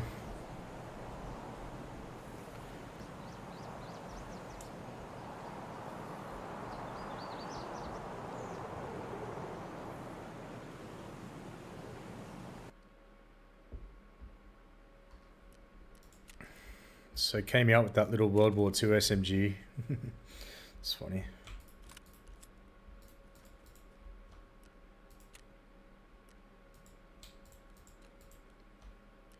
Can't forget the glasses that I like propped up on the edge of that rooftop for, risking everything for a pair of $10 Ray-Ban knockoffs.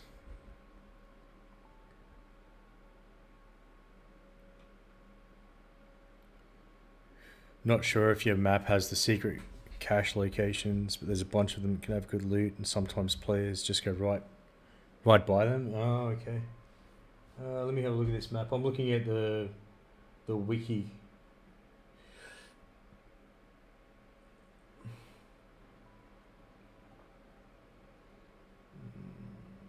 Not seeing it.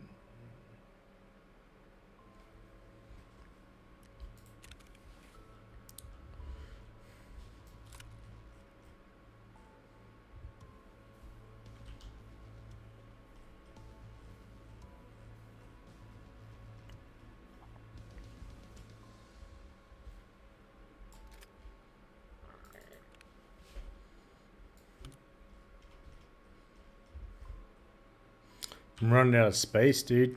I'm glad I bought the big version of this game. Might have to start selling some stuff soon. If you see any glaring like errors that I'm making with my stash management, just let me know, and tell me how to fix it.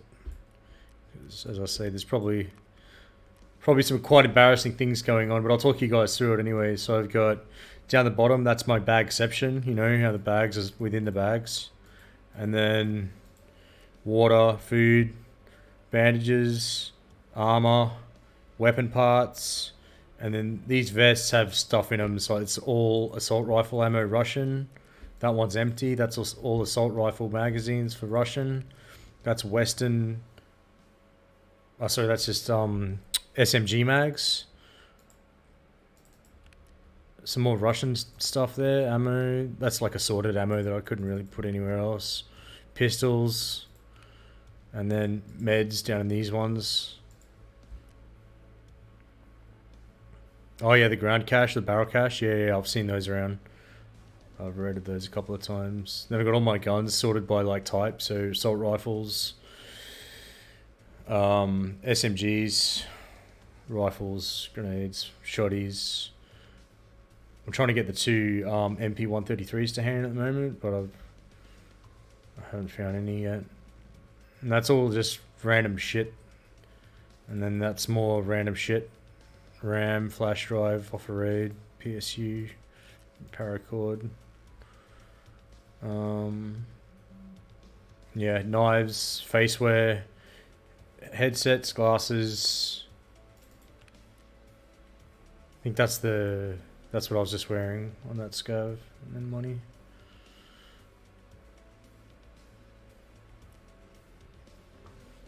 I'm gonna see if Odin's around still.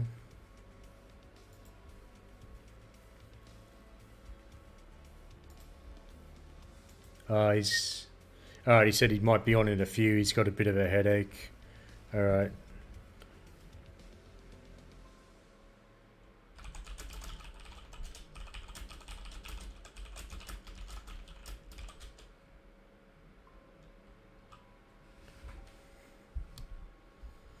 Okay. Alright. So let's try a PMC run. I mean, I might just take this shitty SMG again. Just the scav loadout that I had, right? Like, I'm not...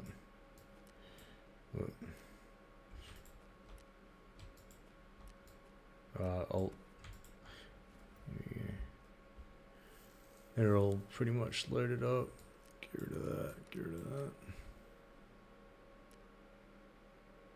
Just something really simple that I'm not really worried to lose. You won't really need the knives with the black handle at all. Oh, these ones here? Okay. Give them defense until I unlock Jaeger. Okay. Nice.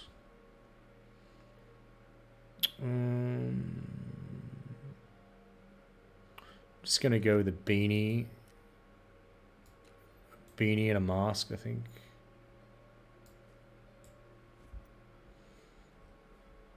Yeah. And just get rid of the stuff in the gamma container. Morphine, cheese, bandage. I mean, I think that's okay. Just take this little SMG in and go and have some fun.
I'm just gonna go sit in Odin's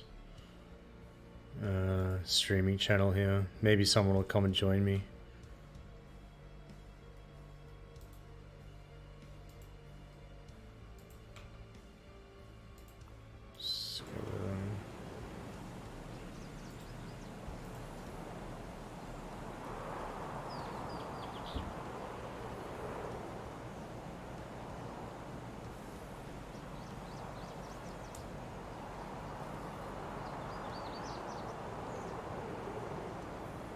Well, I'm sure we're going to get some action as a PMC here with whatever it is, 45 minutes.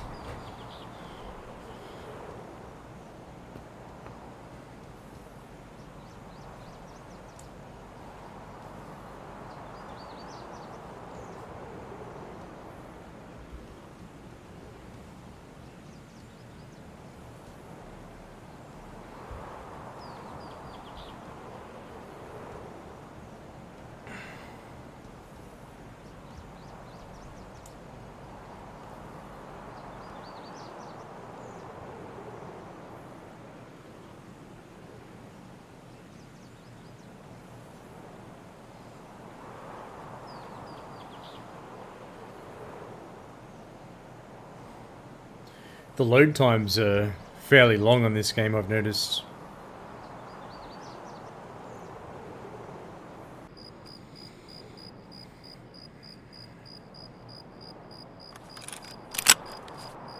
Oh god, I'm gonna have to turn out my overhead light here because I can't see anything on the screen. Just give me a second.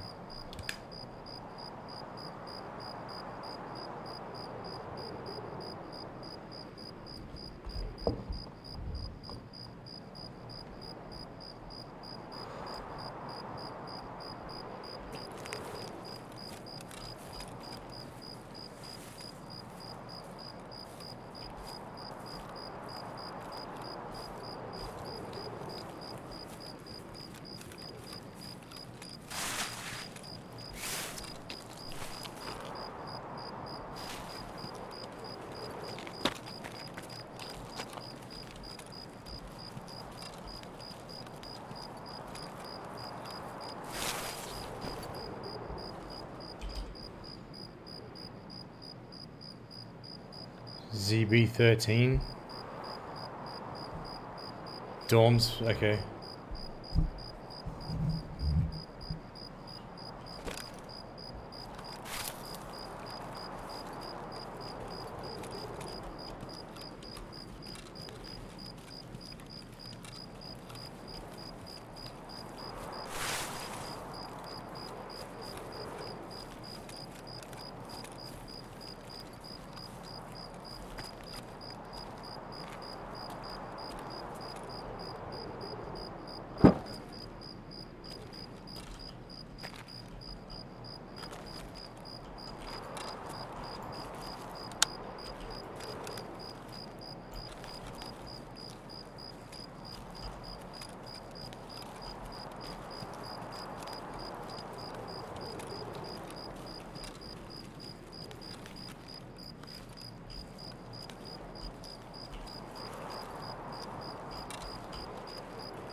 Got footsteps to the right.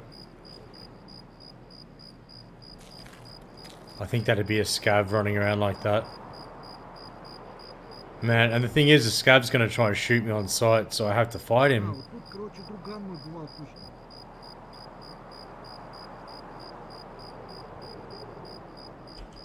Ah, this is gonna suck.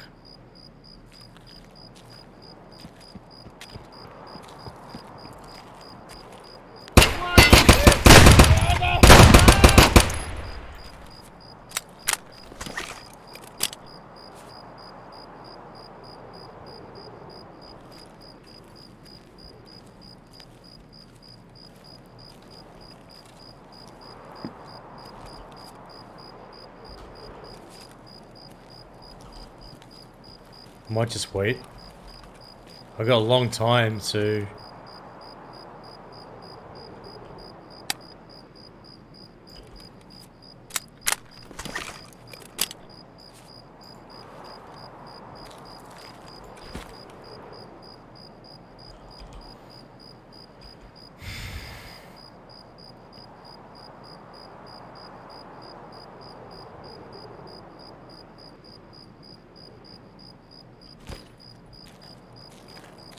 Just gotta treat this like a game of chess, not like Modern Warfare.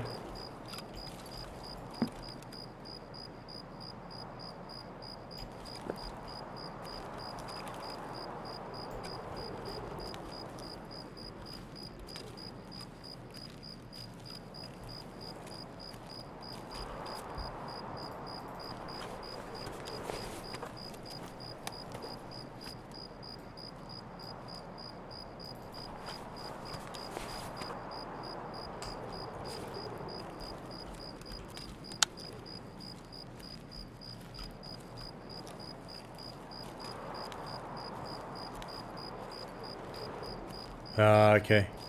Got you, hacker, yeah.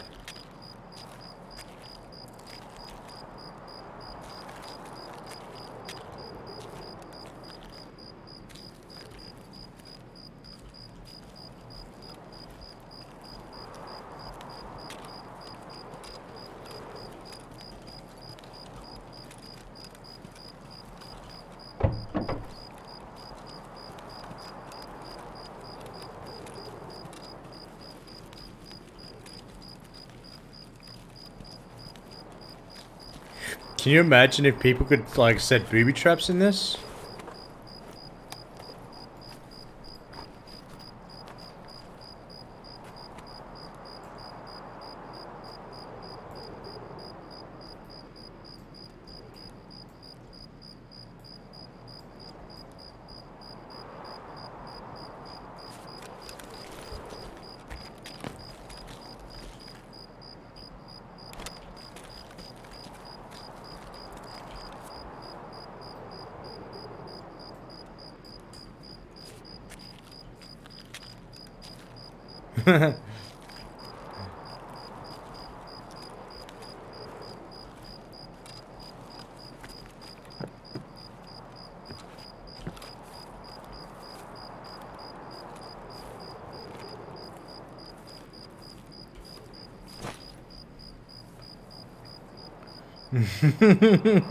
Hey, roundabout, you missed the BFM.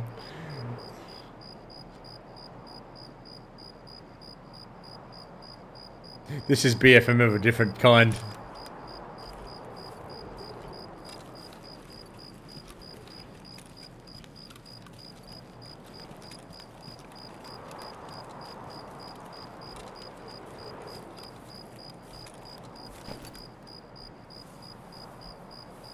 Oh yes, Tarkov, yeah.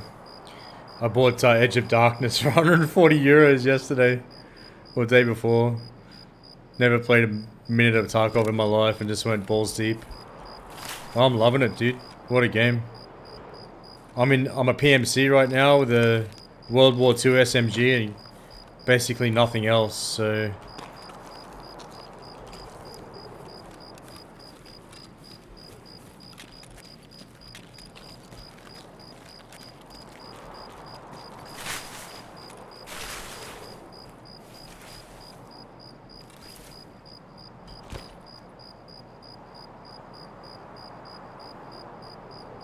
Yeah, I'm trying to make my way over to Dorms VX right now.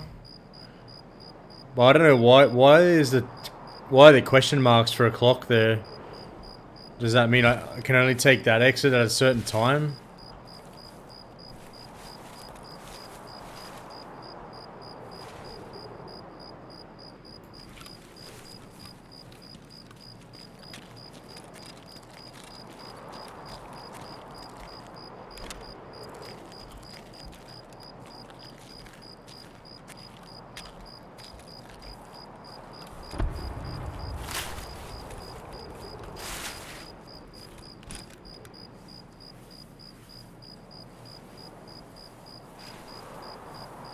Some extracts are not guaranteed to be up.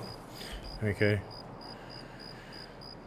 So ZB1011. Hang on, battery in my headset just died. Switch it out. Mag change.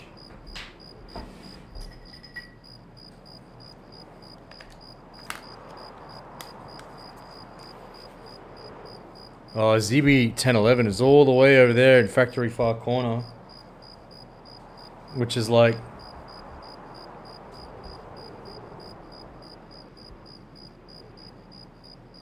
down the other end of this road, basically.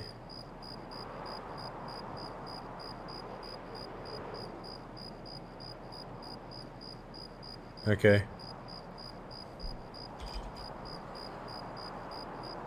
ZB13.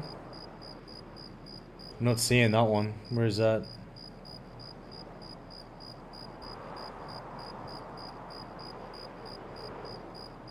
Not seeing ZB13 on my map.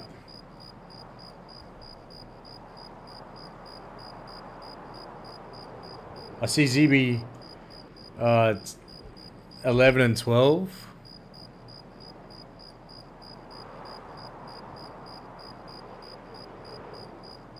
Exfil.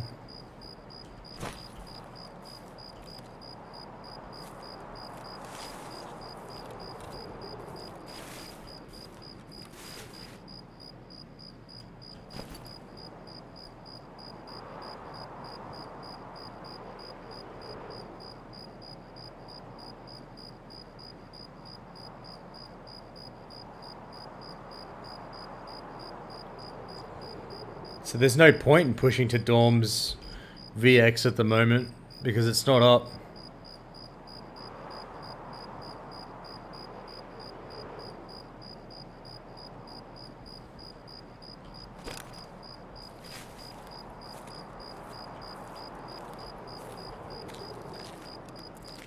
Man, when I get shat on here, and that's probably what's going to happen, you guys are going to see me leap 2 feet out of this chair, so just be ready for it.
I heard some really either faint shots to my right.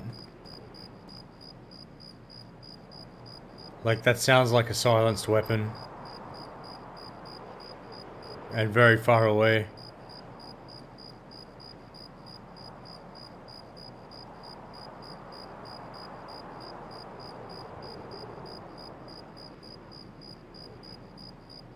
I'm just laying in the grass right now. Because I know that this bridge crossing coming up is extremely dangerous. Yeah, thanks, Motorspin. Catch you later, dude.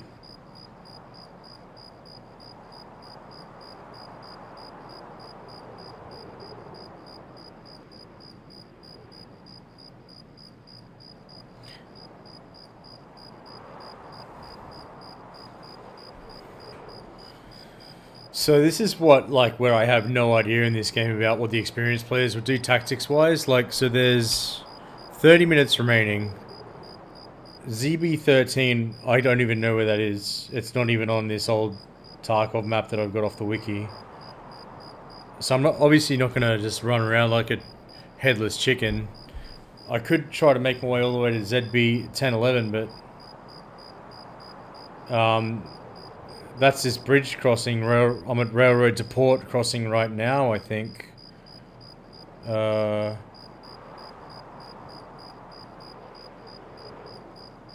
crossing over the bridge just seems dumb. Like, I'm pretty sure that'd be a death sentence. So my only other options are to just chill here for a bit.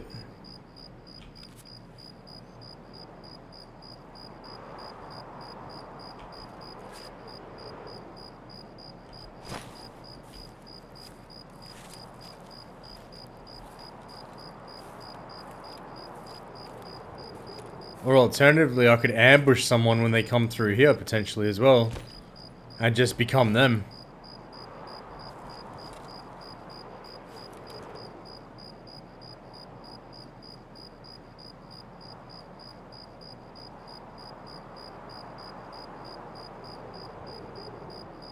Choices have consequences. Starting Tarkov so late during a work. It's recommendable to be evasive as fuck. Early bird catches the worm, second mouse gets the cheese. Just be evasive. So I'll just chill here then. And then if I see someone run through this passage here to cross the bridge, I'll just fuck them up and assume their identity.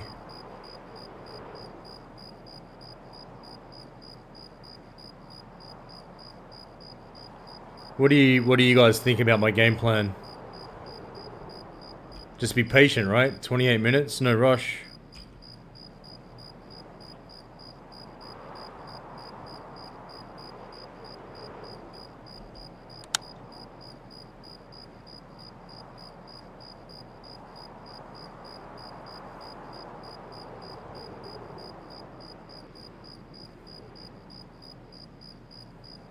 Well, I think...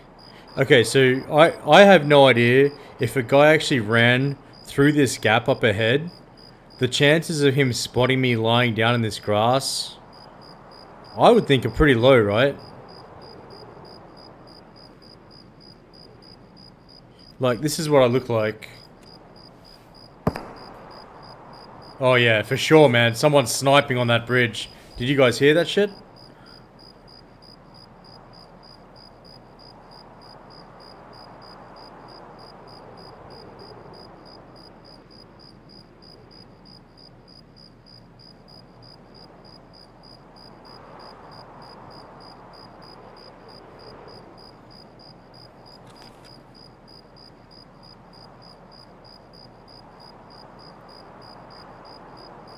I feel like Viet Cong lying in the grass, ready at a moment's notice to spring up and just hose him.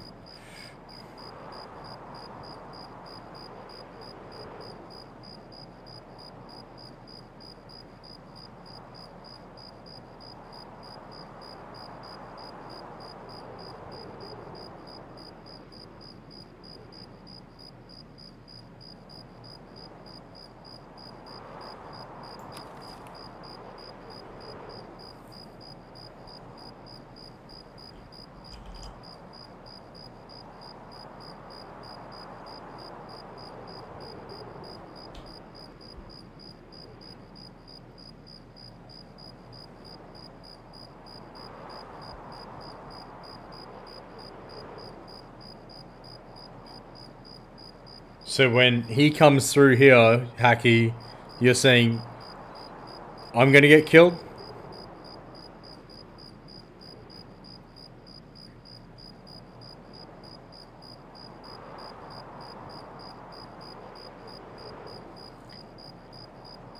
I don't have a fucking chance.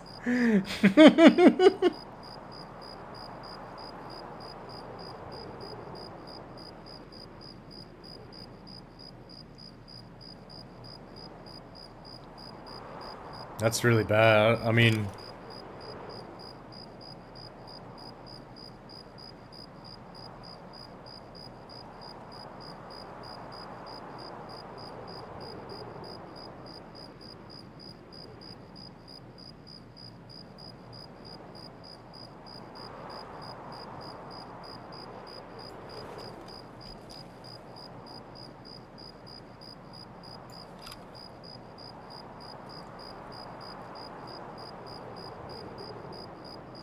So this is what noobs do?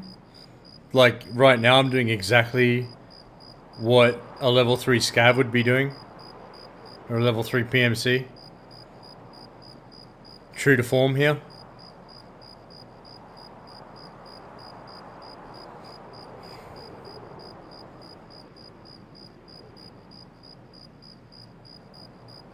I mean, I don't really know what other option I have. Like, pushing...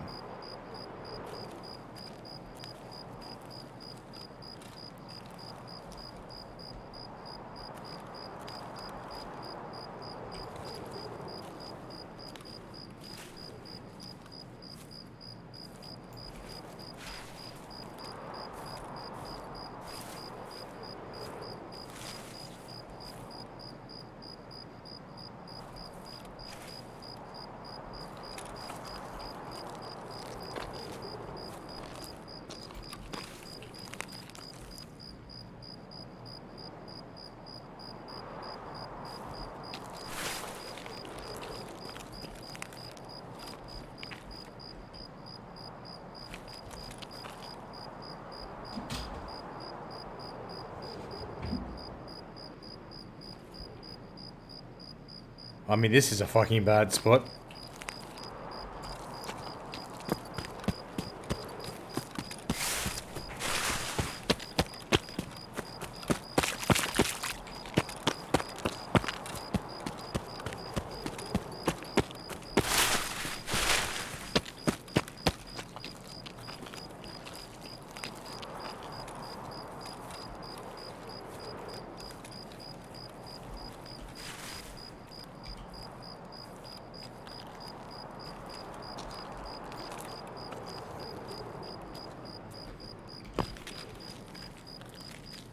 I heard someone over there.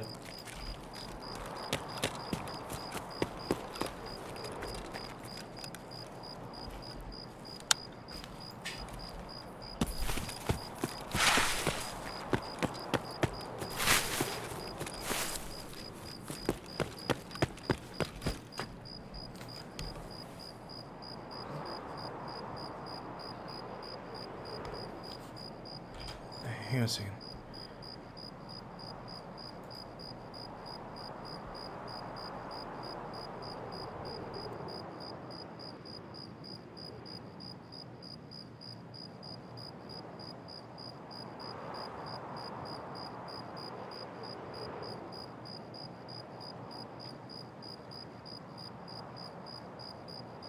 Ну и чё тут?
There's a guy just over there.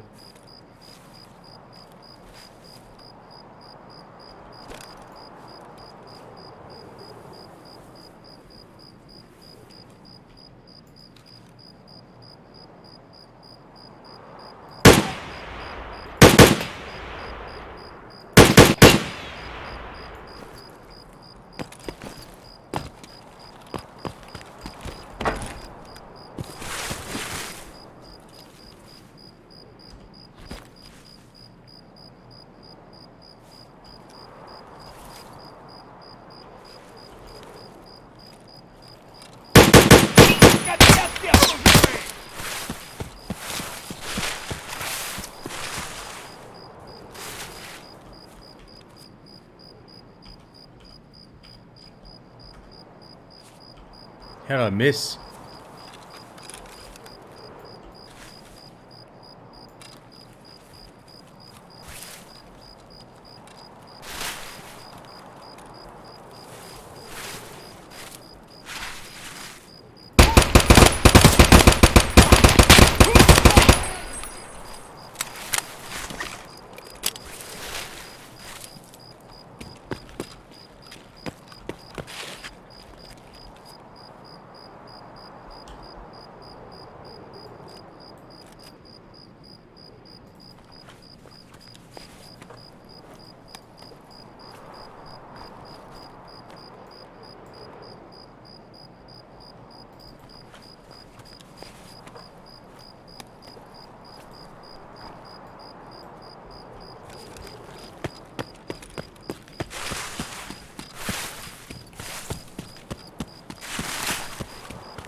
That scab took so many rounds to shoot.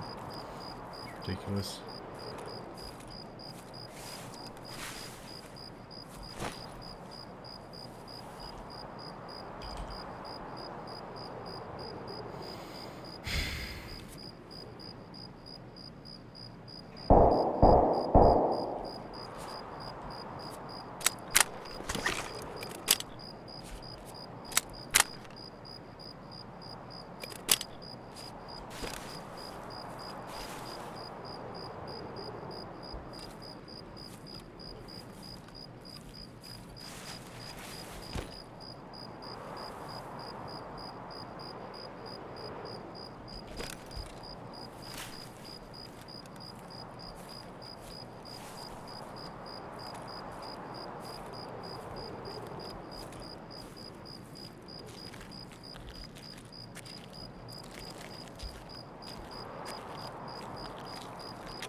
I'm kind of disoriented right now. I don't know where I'm going.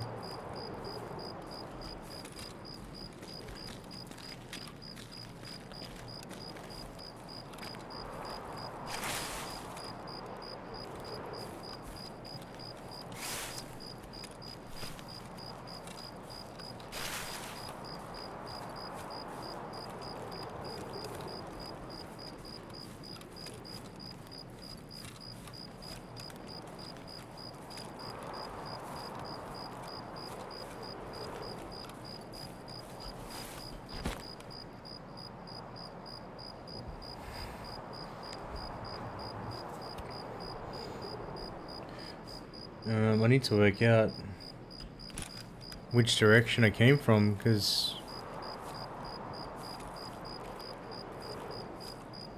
unless that's the north wall.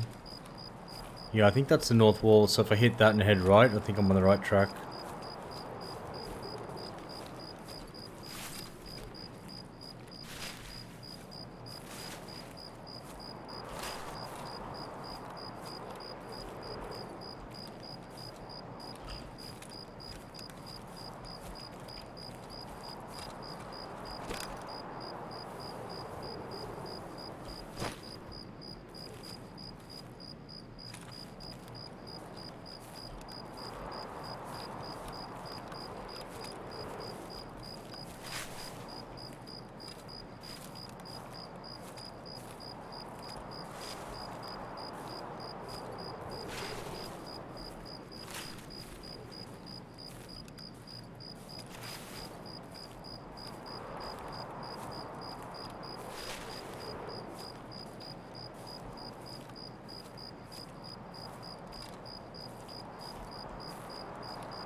This is dorm gate, but I can't extract here at the moment.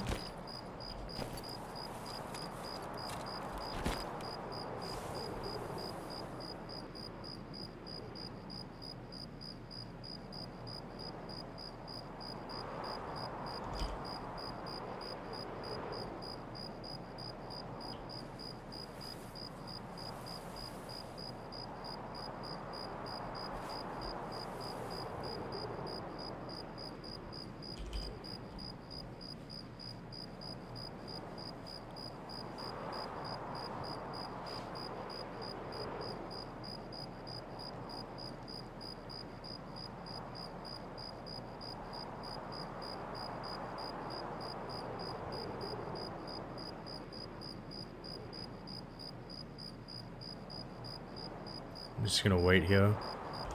Wait here for my extract time on dorm gate.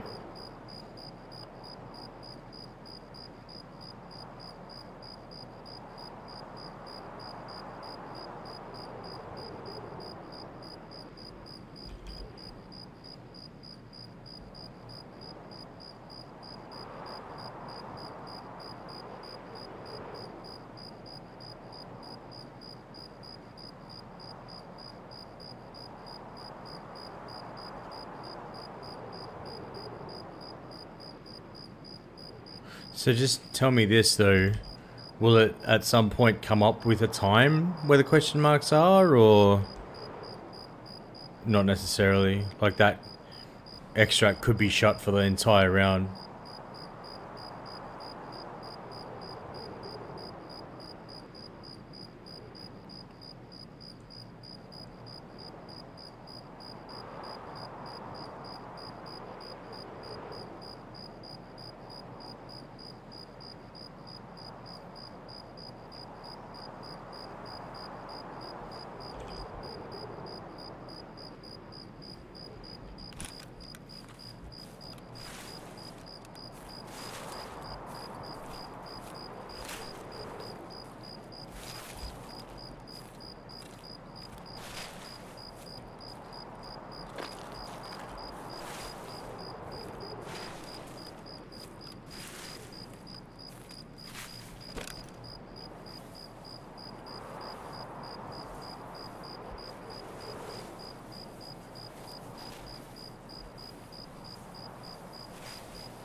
I can't stay here then.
Need to head to ZB 1011 then.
Where the fuck am I?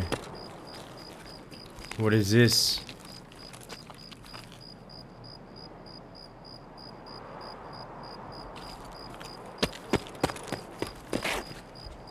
Oh no, is this gas station? Wait, old gas station?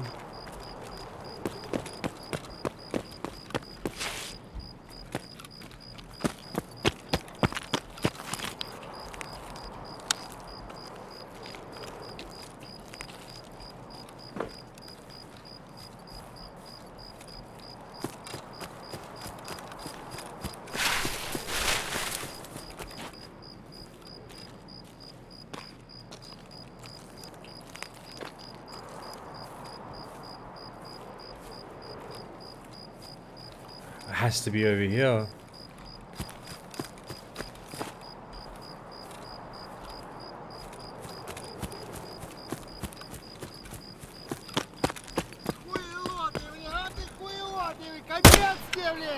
Oh fuck! Jam! Gun jam.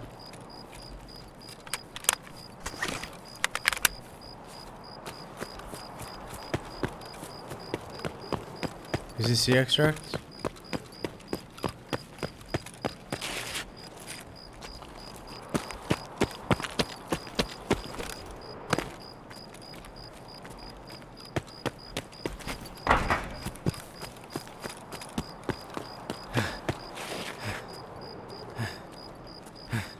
What, through here? Am I right? Is this right?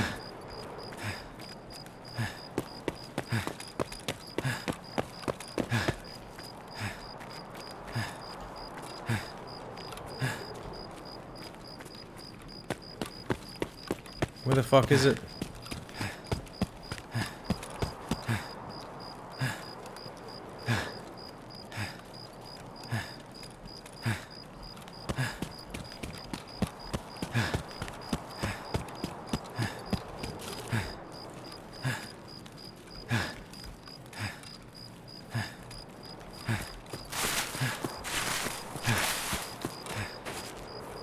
Oh no.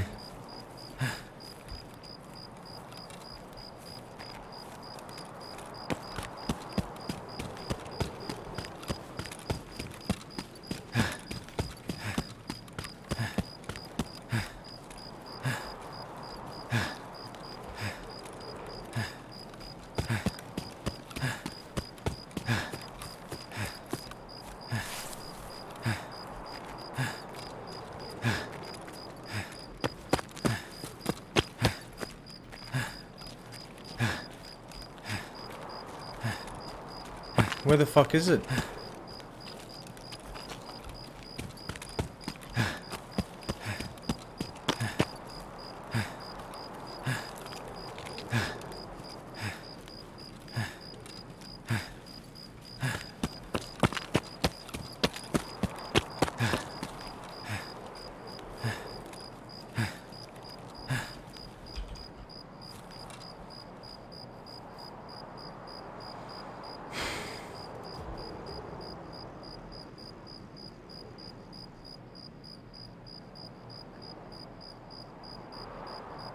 No, it's okay.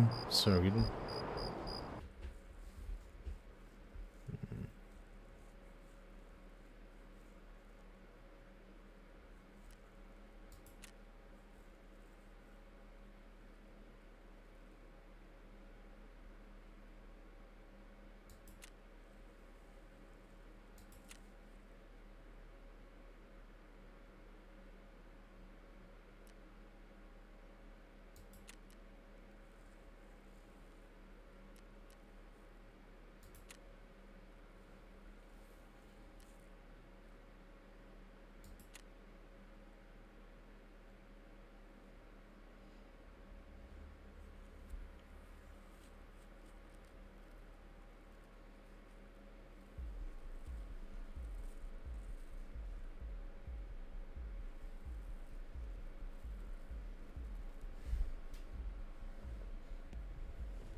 Clayman's online.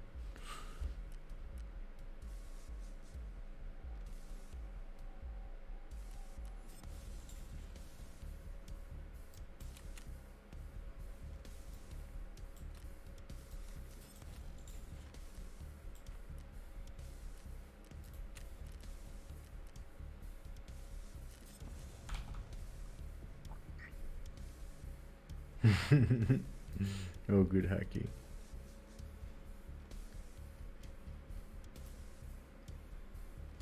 I'll message Clayman, see what he's up to. If he's around.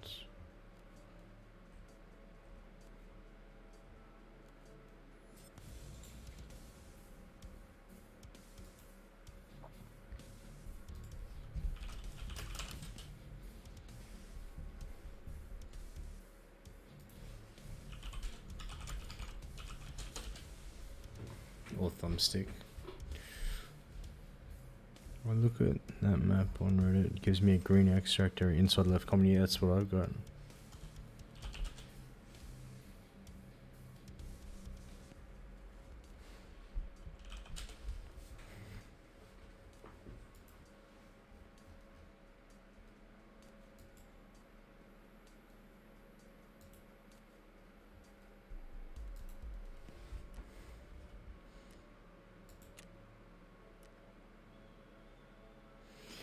I might call it a night, guys. It's pretty late here, so I'm feeling pretty tired now. So thanks for joining me. I'll put you guys on a small raid. Let's see who's online.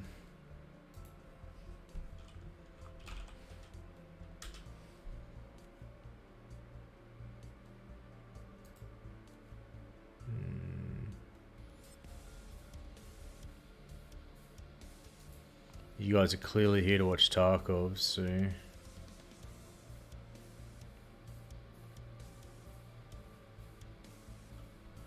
yeah, as a US Marine Corps veteran, 9 line. Let's go check him out. He's only got 36 viewers.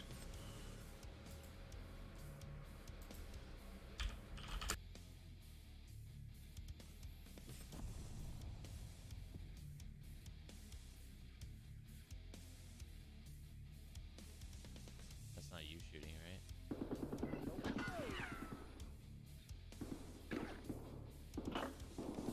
You got a flashlight on?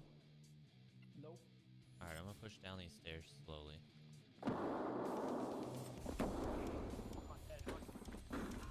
Slow blow! Thank you for the raid, dude. How are you?